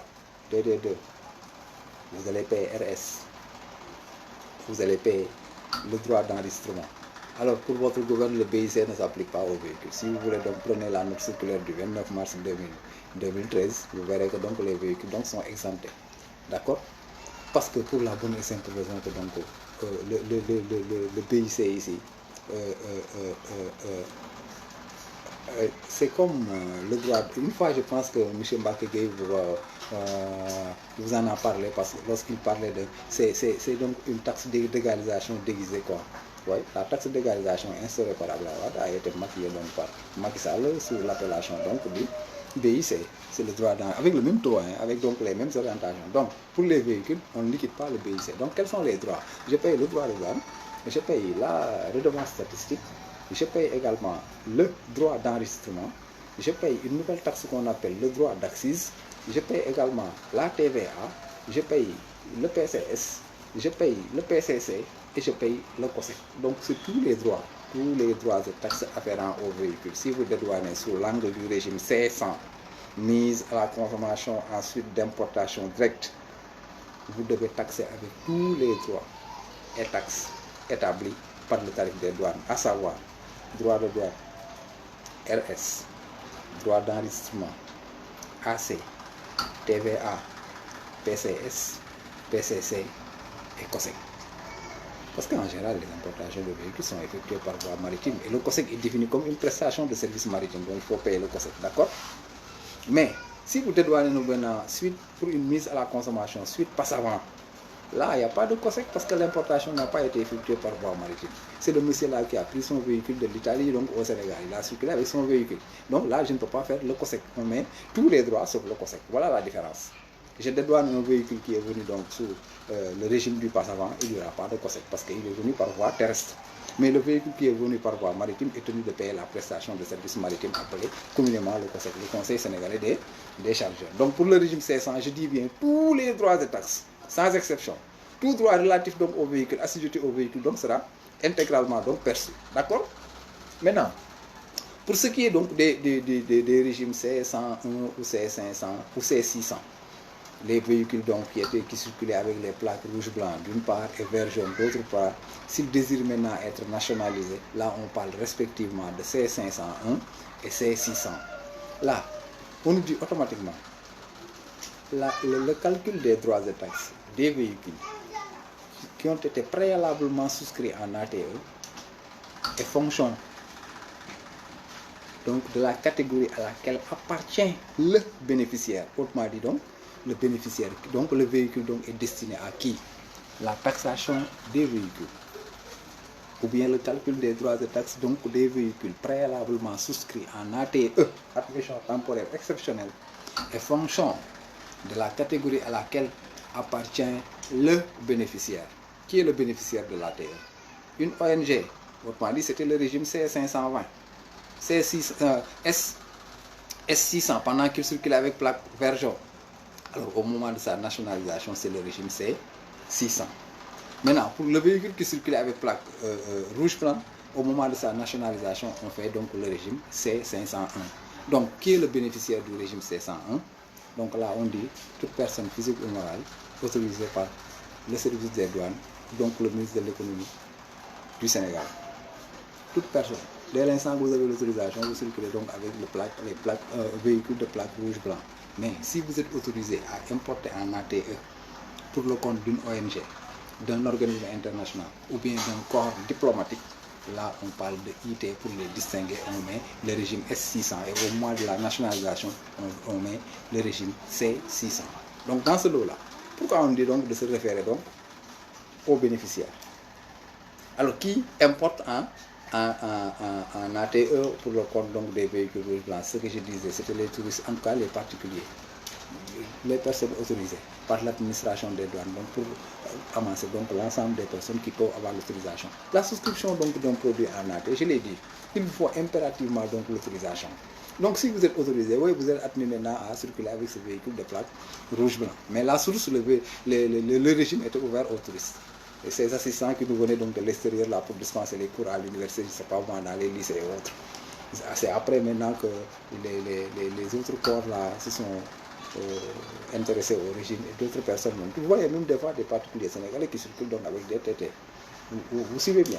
Maintenant, s'il s'agit du régime C501, on nous dit pour taxer, il faut se référer toujours avec l'état du véhicule à la date d'entrée et les droits et taxes qui lui sont applicables à cette même date.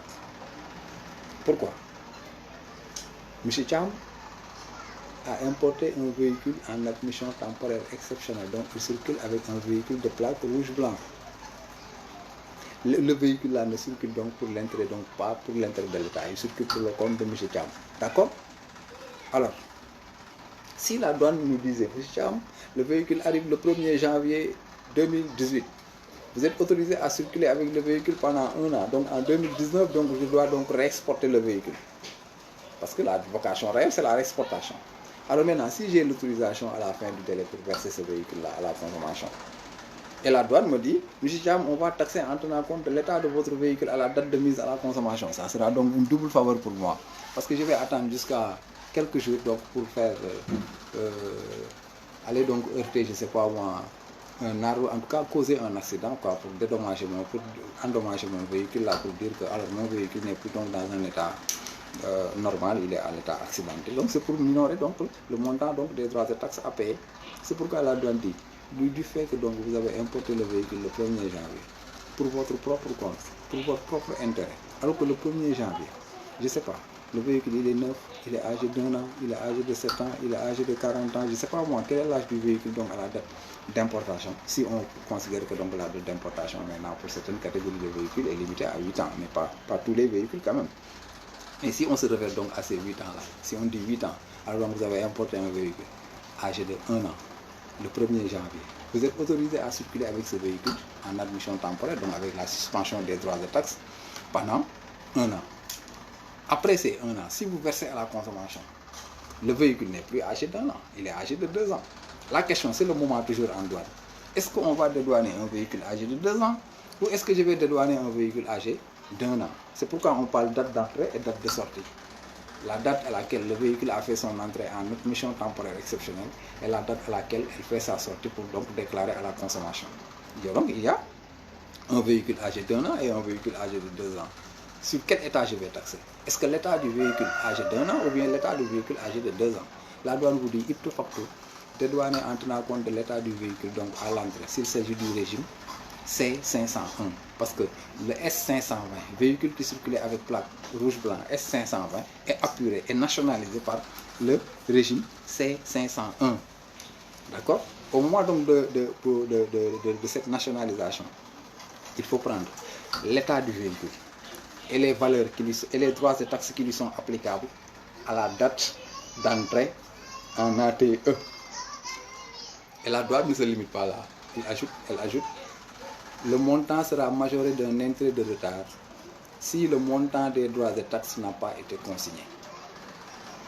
Je répète, si vous voulez nationaliser un véhicule doté de plaques rouge-blanc, alors le régime, le document qui le nationalise, c'est le document C501, mise à la consommation, ensuite d'admission temporaire exceptionnelle avec application des droits et taxes. Alors maintenant, comment trouver la valeur taxable?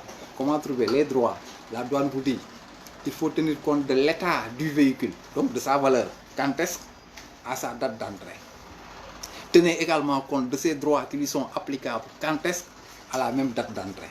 Si vous arrivez à trouver la valeur et les droits, jusqu'à arriver à calculer le montant des droits et taxes, n'oubliez pas de calculer le montant des droits et taxes. De calculer donc l'intérêt de retard si le montant des droits et taxes n'a pas été consigné. Ici, le mot, c'est la consignation. Donc, quand est-ce qu'on paye l'intérêt de retard? C'est lorsque donc le client n'a pas fait une consignation. Qu'est-ce qu'on entend par consignation? Comme son nom l'indique, je me paye donc une bouteille de boisson à la boutique. Pour amener la bouteille, je consigne 200 francs pour amener la bouteille. Si je ramène donc la bouteille, on me remet mes 200 francs. Donc ici, pour éviter que votre client, à la fin du délai, s'il désire nationaliser, que le trésor public lui réclame donc le paiement d'un intérêt de retard, qu'est-ce qu'il faut faire? Il faut lui suggérer de prendre le montant des droits de taxes que la marchandise doit payer à l'entrée. Si c'est 1 million, vous lui demandez de prendre les 1 million et de le mettre entre les mains du trésorier général pour lui dire je consigne. Au cas où, à l'expiration du délai, on m'autorise de nationaliser, vous ne pouvez pas donc me poursuivre donc avec l'effet d'un intérêt de retard parce que l'argent, je l'ai déposé à temps. Je vous ai remis donc le montant à temps, je n'ai pas accusé un retard. C'est pourquoi on dit maintenant, si toutefois, à l'entrée, le propriétaire du véhicule, le déclarant donc n'a pas pris soin de consigner le montant, alors donc au moment de la nationalisation, en sus du paiement du montant des droits et taxes, alors ce montant sera majoré d'un intérêt de retard qui est fixé à 7,5%, je sais plus 7,25%, c'est 7,5%, donc 7,5% annuel. Et là, il faut également ajouter que l'intérêt de retard ne se calcule qu'en admission temporaire.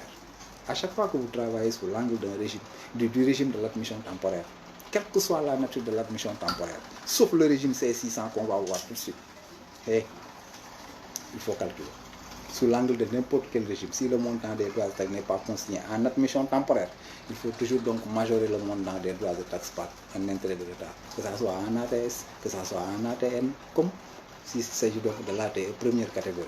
Là, je dédouane les véhicules C501, admission temporaire exceptionnelle pour le compte donc des véhicules de plaque rouge-blanc. Vous me suivez bien?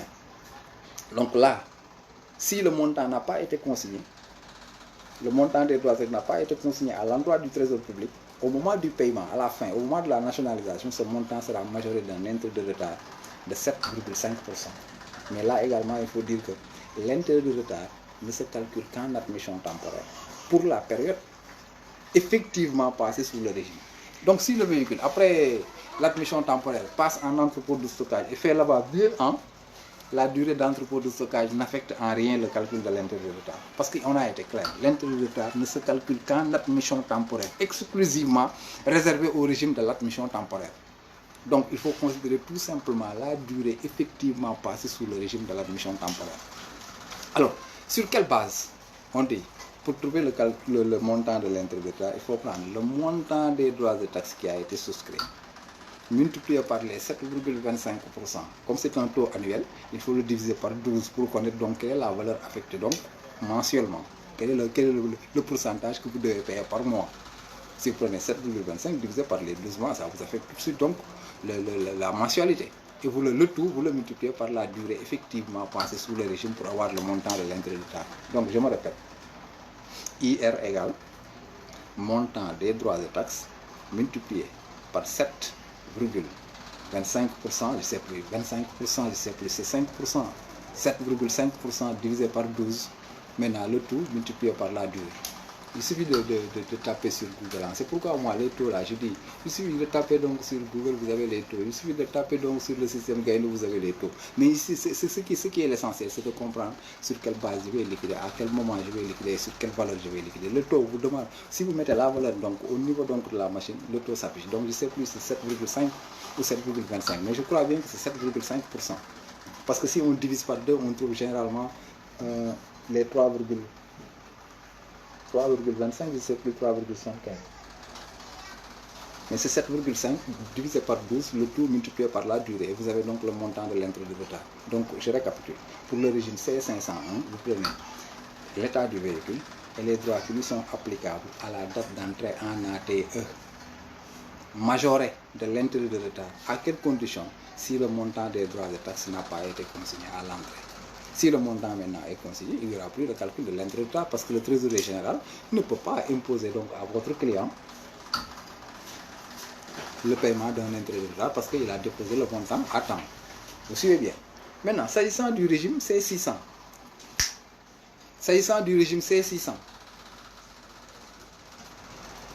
là on nous dit du fait que le véhicule circulait au profit de l'État. Parce que quand vous dites ONG, quand vous dites corps diplomatique, quand vous dites organisme international, par exemple, prenez le cas de BCEAO, un organisme international auquel donc le Sénégal en fait partie. Alors quand le véhicule circule au profit de la BCEAO, est-ce que ce véhicule ne circule pas au profit de l'État? Oui. Donc pendant que le véhicule circulait, il était au service de tout le monde, au service donc de tous les Sénégalais. Vous me suivez bien? Donc à la fin du délai, si on verse ce véhicule à la consommation, le véhicule n'est pas versé à la consommation pour le compte de l'État parce que l'État ne paye pas. C'est parce que l'État tout simplement a désiré donc cesser le véhicule, le vendre donc à une tierce personne. Vous me suivez bien? Maintenant, cette tierce personne également n'a pas acheté un véhicule neuf. Alors si la BCEAO a importé un véhicule neuf, elle circule avec ce véhicule pendant 1 an, 2 ans, 3 ans, parce que les durées là peuvent être prorogées jusqu'à 5 ans. Et dans la BCEAO désire donc vendre le véhicule, céder le véhicule. Même si on appuie par une mise à la consommation. Si maintenant on a l'autorisation de verser à la consommation, au moment de la mise à la consommation, qu'est-ce qu'on fait? Alors là, on nous dit, vous prenez l'état du véhicule et les droits et taxes qui lui sont applicables quand est-ce qu'à la date de mise à la consommation. C'est comme si le véhicule donc venait d'être importé. Parce que M. Thiam vient donc d'acheter le véhicule de qui? De l'État ou bien donc de l'organisme international. Moi, j'ai acheté un véhicule âgé de 5 ans. De 0 mois, de 1 mois à 5 ans, le véhicule était au service de l'État et l'État ne paye pas les droits. Donc si vous m'avez vendu donc un véhicule âgé de 5 ans, vous ne pouvez pas m'imposer de payer en tenant compte de l'état du véhicule à l'entrée. C'est logique. Donc je te demande en tenant compte de l'état du véhicule et les droits et taxes qui lui sont applicables quand est-ce à la date de mise à la consommation. Mais ici, on ne peut pas appliquer également un intérêt de retard. Quelqu'un qui ne paye pas ne peut pas accuser un intérêt de retard. Le véhicule circulait pour le compte de l'État. L'État ne paye pas. Quelqu'un qui ne paye pas. Alors donc on ne peut pas lui demander de payer un intérêt de retard. Donc c'est comme si vous remarquez bien, C501, c'est le contraire du régime C600. C501, je dédouane comment? Je prends l'état du véhicule et les droits qui lui sont applicables à la date d'entrée plus IR si le montant n'a pas été consigné. Là-bas, je prends la valeur, l'état et les droits applicables quand est-ce qu'à la date de mise à la consommation sans intérêt de retard. Mais ici, la remarque fondamentale. Pour la mise à la consommation C100, j'ai dit tous les droits et taxes. Mais ici, pour ces deux régimes, je n'ai pas dit tous les droits et taxes. Autant vous dédouanez sous C501 ou bien C600, je n'ai pas parlé de tous les droits et taxes. Là-bas, il y a des droits qui ne seront pas perçus. Lesquels? Alors là, on nous dit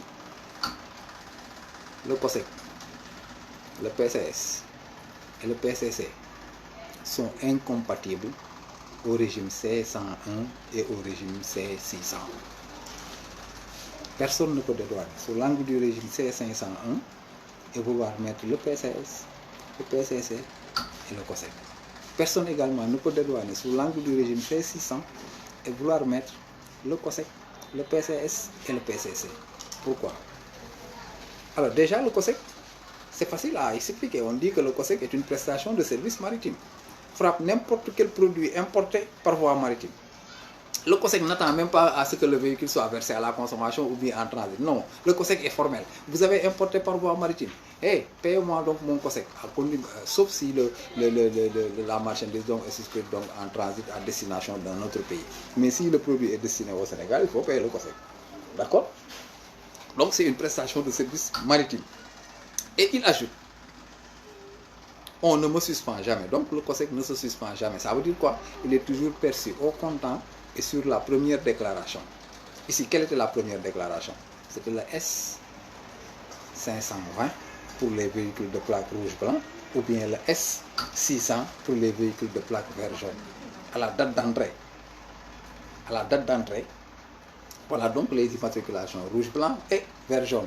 Donc à cette date d'entrée-là, le COSEC, personne ne l'a suspendu. On a dit suspension des droits de taxe, mais sauf le COSEC. Donc le COSEC a été perçu à l'entrée. Je ne peux pas payer le COSEC à l'entrée et vouloir également le liquider à la sortie. Donc je dis le COSEC est une prestation de service maritime et ne se suspend jamais. Il est toujours perçu au comptant et sur la première déclaration. Donc au moment de l'établissement des déclarations S520 respectivement et S600, rouge, blanc, vert, jaune, alors je vais déjà payer le COSEC parce que le COSEC ne se suspend pas. D'accord? Donc voilà ce qui justifie le non-paiement du COSEC à la date de mise à la consommation. Maintenant, en ce qui concerne le PCS et le PCSE, pour le PCS, même je vais mettre donc entre guillemets, mais expliquer de façon très claire que le PCS, il est clairement motivé que le PCS ne se calcule, je dis bien ne se calcule, ne se suspend du moins qu'en transit et en entrepôt de stockage. Si vous prenez parmi les régimes suspensifs que j'ai développés, et là encore je reprécise ma pensée, je dis les régimes, on peut les classer donc sur plusieurs formes. La classification n'est pas rigide, mais je dis régime, je distingue les régimes généraux, les régimes suspensifs et les régimes particuliers. Donc j'ai cité 3 catégories de régimes au lieu de 2. J'ai cité les régimes généraux, j'ai cité les régimes suspensifs et les régimes particuliers. Dans le lot des régimes particuliers, vous avez certains Fortuna, vous avez Drauba, vous avez usine exercée, vous avez tous ces régimes-là, mais on les appelle. Dans ma classification, sont appelés le régime de carnet ATA, les colis postaux, je ne sais pas moi, Dakar Paquet Post. Il y a autant de régimes. Hein. C'est pourquoi je disais que la douane, c'est de la mer à boire. On ne peut pas assimiler la douane comme ça.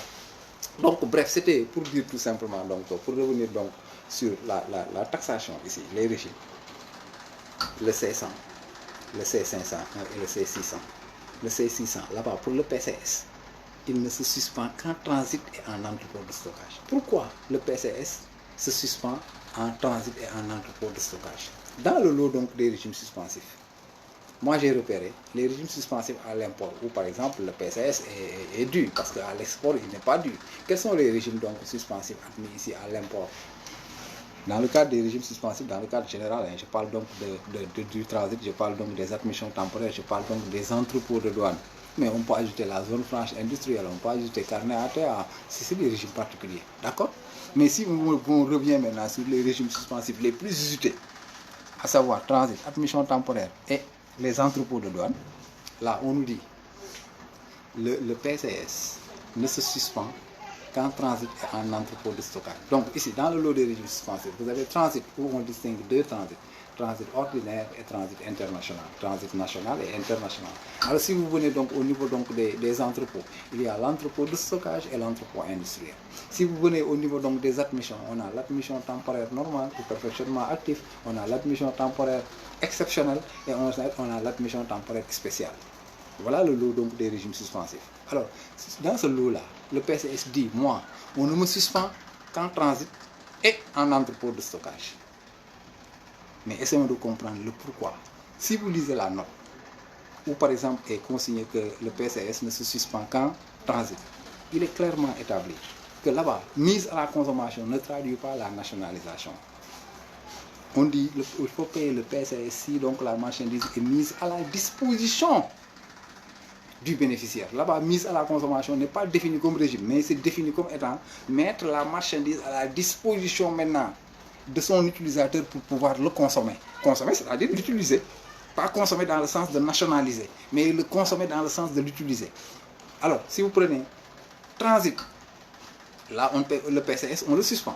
Si vous prenez entrepôt de stockage, le PCS dit, moi, suspendez-moi. Voyez maintenant le pourquoi. En transit, comme en entrepôt de stockage, la marchandise n'est pas sous la surveillance de l'administration des douanes. La marchandise n'est pas libérée à son bénéficiaire. Donc le bénéficiaire ne peut pas consommer le produit. Il ne peut pas l'utiliser. En transit, la marchandise, donc, pendant le transport, le bénéficiaire ne peut pas donc utiliser la marchandise. Alors une marchandise qui est admise en entrepôt de stockage également, elle est sous la surveillance de l'administration des douanes. Vous ne pouvez pas consommer ce produit. Vous suivez bien. Alors le PCS, si dans un régime suspensif où la marchandise donc est livrée à son bénéficiaire pour pouvoir être consommée, il faut appliquer le PCS. Mais si toutefois, vous dédouanez sous l'angle d'un régime suspensif où la marchandise reste toujours sous la surveillance de l'administration des douanes pour établir que la marchandise donc n'est pas consommée, n'est pas utilisée par le bénéficiaire, alors en ce moment, le PCS est suspendu. Donc si vous travaillez en admission temporaire ou bien en entrepôt industriel à la date de la souscription de la marchandise S, si vous travaillez avec le code document S, entrepôt industriel, vous aurez S320, admission temporaire spéciale, S510, admission temporaire exceptionnelle, vous avez S520, admission temporaire normale ou perfectionnement actif, vous aurez S530. Ces trois régimes-là, c'est l'ensemble de ces régimes-là, vous payez le PCS. Pourquoi? Parce que s'il s'agit des véhicules, vous avez remis le véhicule, il circule avec le véhicule, il le consomme. Alors si c'est un entrepôt industriel, la matière première a été remise donc à l'industriel, il le consomme, alors le PCS est dû. Si vous prenez également admission temporaire spéciale, le matériel a été donc livré donc à l'entrepreneur, il est en train de construire avec, il est en train donc de consommer donc le produit, le PCS est dû. Donc, s'il s'agit donc d'une mise à la consommation ensuite d'admission temporaire exceptionnelle, C501 ou C600, retenez comme règle générale, le COSEC, le PCS et le PCC sont incompatibles à ces régimes-là. Maintenant, qu'est-ce qui amène le PCC? On a dit tout simplement, par analogie, le PCC suit le régime d'application du PCS. Mais le PCS, il est clairement indiqué donc de par donc la note circulaire que le PCS ne s'applique, le PCS ne se suspend qu'en transit et en entrepôt de stockage. Qu'est-ce qu'il explique? En transit et en entrepôt de stockage, la marchandise reste non livrée, non consommée, le PCS est suspendu. Mais au cas contraire, où le produit soit souscrit en ATN, la matière première est remise. En entrepôt industriel, la matière première est remise. En ATE, que ce soit véhicule de rouge, blanc ou vert jaune, on a remis le véhicule à son bénéficiaire. Il est en train de le consommer, le PCS est dû. Maintenant, on a dit par analogie, le PCSC suit le régime d'application du PCS. Et là, on a, donc, pour les droits à payer, j'aurai droit de douane, j'aurai RS, j'aurai le droit d'enregistrement, j'aurai le droit d'accise et j'ajoute et TVA pour montrer que c'est terminé. Le COSEC, le PCS et le PCC sont incompatibles au régime C501 et C600. Le COSEC ne se suspend jamais, il est payé, il est toujours perçu au comptant. Je l'ai payé au moment de la déclaration S520 ou S600 selon le cas. Le PCS, on nous dit, il ne se suspend qu'en transit ou en entrepôt de stockage. Si vous dédouanez sous l'angle du transit, ou bien si vous dédouanez sous l'angle de l'entrepôt de stockage, le PCS suit la règle d'application, il est suspendu. Mais si vous dédouanez dans un autre régime suspensif, outre que entrepôt de stockage ou transit, le PCS est dû. Donc pour me résumer, on a défini comment on trouve la valeur CAF des véhicules. On a trouvé ici comment on trouve les droits de taxes applicables afférents donc au véhicule. Maintenant, pour trouver le montant des droits de taxes, il suffit de trouver le total des taux, le taux cumulé. Par exemple, pour une mise à la consommation C100, j'ai tous les droits. Mais ici, il faut comprendre que le droit d'accise s'analyse comme une taxe intérieure. Moi, suivez bien. Donc, la base taxable de la TVA va incorporer donc cette droit d'accise qui s'analyse comme une TI. On suit bien, un taux de compensation. On suit bien. Parce que le droit d'accise a été instauré un peu donc pour lutter contre la pollution de l'environnement. Vous savez, les véhicules polluent beaucoup. Parce qu'ici, on n'importe que des véhicules donc usagés. Avec la pollution, donc, on a attribué une taxe appelée le droit d'accise. Ce n'est pas propre aux véhicules, c'est pour tous les véhicules, c'est pour beaucoup donc de marchandises. Il y a les sachets en plastique, il y a les noix de cola, il y a autant de produits. Vous suivez bien. Mais en ce qui concerne ici donc la base taxable, du fait que c'est une taxe intérieure, je vous avais dit que toute taxe intérieure a pour base taxable la valeur intérieure. Vous venez avec votre valeur CAF 1 million, le véhicule, vous avez trouvé CAF 1 million, vous dédouanez sur l'angle du régime C100, vous devez payer tous les droits. Mais quels sont les droits reconnus comme étant les droits de porte, les droits d'entrée du moins? Parmi les droits d'entrée, vous avez le droit de douane, RS, PCS et PCC. Tous ces droits-là sont dus pour le régime C100. Mais n'oubliez pas, le PCS, c'est pour le compte donc des pays membres de l'IMOA. Donc vous ne devez pas l'encaisser. Le PCC également ne vous appartient pas, ça appartient aux pays membres de la CEDEAO. Donc qu'est-ce que le Trésor public donc va encaisser? C'est le paiement du droit de douane et de la redevance statistique. Si donc la valeur CAF du véhicule est considérée comme la valeur frontière, le ticket d'entrée, c'est le droit de douane et RS. Vous suivez bien? Donc la valeur qui établit la marchandise à l'intérieur du territoire, c'est CAF plus droit de douane et RS. Ici, ce qu'on appelle ici donc la valeur intérieure. La valeur qui a établi la marchandise à l'intérieur du pays. Maintenant, la marchandise établie à l'intérieur, elle trouve maintenant les taxes intérieures. Quelles sont ces taxes intérieures? Le droit d'enregistrement est une taxe intérieure. La TVA est une taxe intérieure. Le droit d'accise est une taxe intérieure. Vous suivez bien. Dans le cadre général pour le dédouanement des marchandises, si vous dédouanez sans TI, sans une taxe intérieure comme le droit d'accise, communément maintenant appelé droit d'accise, alors la base taxable de la TVA, vous prenez toujours CAF plus droit de douane plus RS pour trouver la base taxable de la TVA, ensuite multiplié par le taux.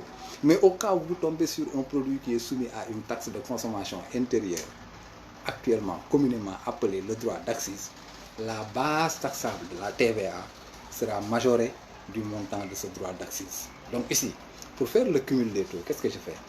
Supposons le véhicule, il paye DD de 20%. Pour faire le cumul, donc je dis CAF plus droit de douane plus RS égale 121. Si je fais le cumul, 121, CAF égale 100, droit de douane égale 20, RS égale 1, j'ai 121. Maintenant, je vais recenser les taxes intérieures qui ont la même base. Le droit d'accise et le droit d'enregistrement ont la même base, n'est-ce pas? Je dis bien, le droit d'enregistrement et le droit d'accise ont la même base. Je prends cette base taxable, 121. Je calcule le droit d'enregistrement. Son taux également, le taux du droit d'enregistrement est calculé en fonction de l'état du véhicule. Si vous dédouanez un véhicule neuf, vous appliquez 1%. Mais si le véhicule est usagé, il faut appliquer 3%. Vous suivez bien? Donc vous prenez le taux selon le cas. Je prends donc les 121. Admettons qu'on dédouane un véhicule neuf. Je prends les 121. Le droit d'enregistrement et le droit d'accise ont la même base. Je prends 121 multiplié donc par les 1%. Je trouve le montant. Ça fait 1,21. C'est le droit. Ensuite, je calcule pour le droit d'accise. Je prends 121 multiplié par 10%. Je trouve les 12%. Maintenant, pour trouver la base taxable de la TVA, vous devez prendre 121 plus les 12%, le droit d'accise, le tout multiplié par 18%. Si vous terminez maintenant, vous ajoutez le reste des taux, vous avez le taux cumulé. D'accord? Alors, si vous dédouanez pour le compte maintenant du régime C600, là-bas également, il y a une particularité. Là-bas, toujours le droit d'enregistrement égale 3%. Pour dédouaner sous le régime C501, là, le droit d'enregistrement peut être égal à 1%, comme il peut être égal à 3%. Parce que je peux dédouaner un véhicule neuf, comme je peux dédouaner un véhicule usagé. Mais sous l'angle du régime C600, bandez les yeux, le véhicule ne peut plus être égal à ne peut plus être neuf. Parce qu'au moment où il est importé, il a circulé au moins pendant 1 an pour être versé à la consommation et on taxe en tenant compte de son état à la sortie. Donc à la sortie, le véhicule ne peut pas être neuf. Donc bandez les yeux. Pour trouver donc le taux cumulé ici, le droit d'enregistrement est toujours égal à 3%. C'est un véhicule usagé. Donc qu'est-ce que je fais? Je prends 121 multiplié par 3%, j'ai le droit d'enregistrement. 121 multiplié par 10%, j'ai le droit d'accise. Maintenant 121 plus le résultat donc du droit d'accise, le taux multiplié par 18%, j'ai le taux de la TVA. Taux de la TVA plus droit d'accise plus le droit d'enregistrement, majoré maintenant du droit de douane et de la redevance statistique, vous donne le taux cumulé. Si vous le multipliez avec la valeur K, vous aurez le montant des droits de taxes à payer. Donc, grosso modo, voilà donc pour le dédouanement des véhicules. Parlant donc de la nationalisation des véhicules, c'était ces deux problèmes majeurs-là que je devais donc poser et tenter de résoudre. Comment trouver la valeur CAF d'un véhicule d'occasion, un véhicule usagé, et comment trouver les droits de taxes qui sont applicables afin de trouver le montant des droits de taxes à payer au niveau du trésor public. Donc il y a le calcul de la valeur CAF et le calcul des droits de taxes. Pour ce qui est de CAF, il faut s'introduire sur comment on trouve FOB, comment on trouve l'assurance, comment on trouve la valeur fret et GCAF. Ici, il faut s'interroger par rapport au régime et trouver les droits de taxes. Donc si vous avez CAF, multiplié par le TC, selon le cas, ça vous donne le montant des droits de taxes. Mais n'oubliez pas, sous le régime C501, il y a l'intérêt de retard si le montant n'est pas consigné. Alors, mais n'oubliez pas également, le C501 et le C600 sont incompatibles avec le COSEC, le PCS et le PCC. Mais si vous dédouanez sous l'angle du régime C600, bandez les yeux et liquidez tous les droits et taxes afférents au véhicule. Alors, grosso modo, voilà ce que je devais donc vous présenter aujourd'hui. Je m'excuse encore du retard. C'était des problèmes de connexion et autres là. Je pense que vous en avez tiré profit sur tout ce que j'ai développé portant donc sur le dédouanement des véhicules, les cas de mise à la consommation C100, C501, C600. Mais sous le régime C600 et C501, c'est toujours le régime de l'ATE, mais si on dit IT, c'est une appellation. Mais on peut le classer comme étant un régime, on dit IT, parce que c'est un régime qui a une codification S600. Et sur les plaques d'immatriculation, parfois on met IT. Mais je vous dis tout simplement, tout ça c'est des problèmes d'appellation. Parce qu'un produit qui est admis temporairement, c'est également un produit qui est importé temporairement. Admission temporaire égale importation temporaire. Mais c'est pour marquer tout simplement la différence entre donc, ces bénéficiaires. Là, le véhicule circule donc pour le compte d'un intérêt privé, alors que là, le véhicule circule pour le compte d'un intérêt public. Organismes internationaux, c'est pas moi. Les corps diplomatiques, les ONG, leur rôle donc assimilé donc à un intérêt public. Alors que ici donc pour les bénéficiaires du régime de l'admission temporaire exceptionnelle avec les véhicules de plaque rouge-blanc, alors leur intérêt est classé au privé. C'est pourquoi ici vous devez faire la taxation en tenant compte de l'état du véhicule à l'entrée. Vous avez importé le véhicule le 1er janvier, vous prenez votre appareil photographique, photographiez donc le véhicule. Même si le véhicule revient après à l'état accidenté, au point d'être considéré comme épave, ça ne vous lie pas. Taxez ce que vous avez enregistré à l'entrée. C'est le contraire maintenant du régime de C600, IT. Là-bas, il faut toujours dédouaner en tenant compte de l'état du véhicule à la sortie. Le véhicule a été importé à l'état neuf. À la sortie, il est accidenté au point d'être considéré comme épave, dédouané épave, sans IR. Et ici, dédouané avec IR si le montant n'a pas été consigné. Mais ce que partagent les deux régimes, ils sont incompatibles au COSEC, au PCS et au PCC. Je pense que donc le tour de la question a été fait. Je vous remercie et vous invite donc une prochaine fois. Si vous avez bien suivi donc ma démarche, je n'ai pas parlé de l'entrepôt industriel parce que j'avais dit entrepôt industriel égale AT plus entrepôt de stockage. Et la fois passée, lorsque je définissais l'entrepôt industriel, je pense que j'ai fait donc un raté parce que la destination, c'est la mise à la consommation. Dans mon premier développement, je l'ai dit. Mais l'entrepôt industriel s'analyse comme un régime donc, qui alimente le marché intérieur. Donc le produit qui est issu de l'entrepôt industriel doit être versé à la consommation jusqu'à hauteur de 60% minimum. Contrairement au produit qui nous revient donc du régime de l'admission temporaire perfectionnement actif, que j'appelle moi l'admission temporaire normale.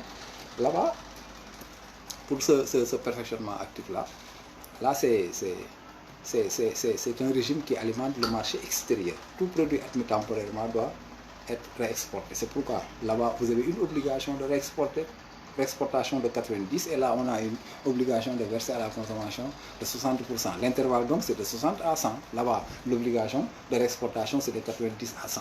D'accord? Donc, pendant que le régime de l'emploi industriel travaille pour le marché intérieur, l'admission temporaire normale travaille pour le marché extérieur. Et ensuite, également, si vous avez bien suivi donc, cette démarche-là, je ne pouvais pas parler de l'entrepôt industriel sans pour autant parler de l'admission temporaire normale. Maintenant, pour mieux comprendre l'entrepôt industriel, il suffit de faire la comparaison. Qu'est-ce qu'on entend par AT et qu'est-ce qu'on entend par entrepôt industriel? J'ai dit, à part les définitions, comme j'ai dit, là, le régime il travaille pour le marché extérieur, pendant que l'autre travaille pour le marché intérieur.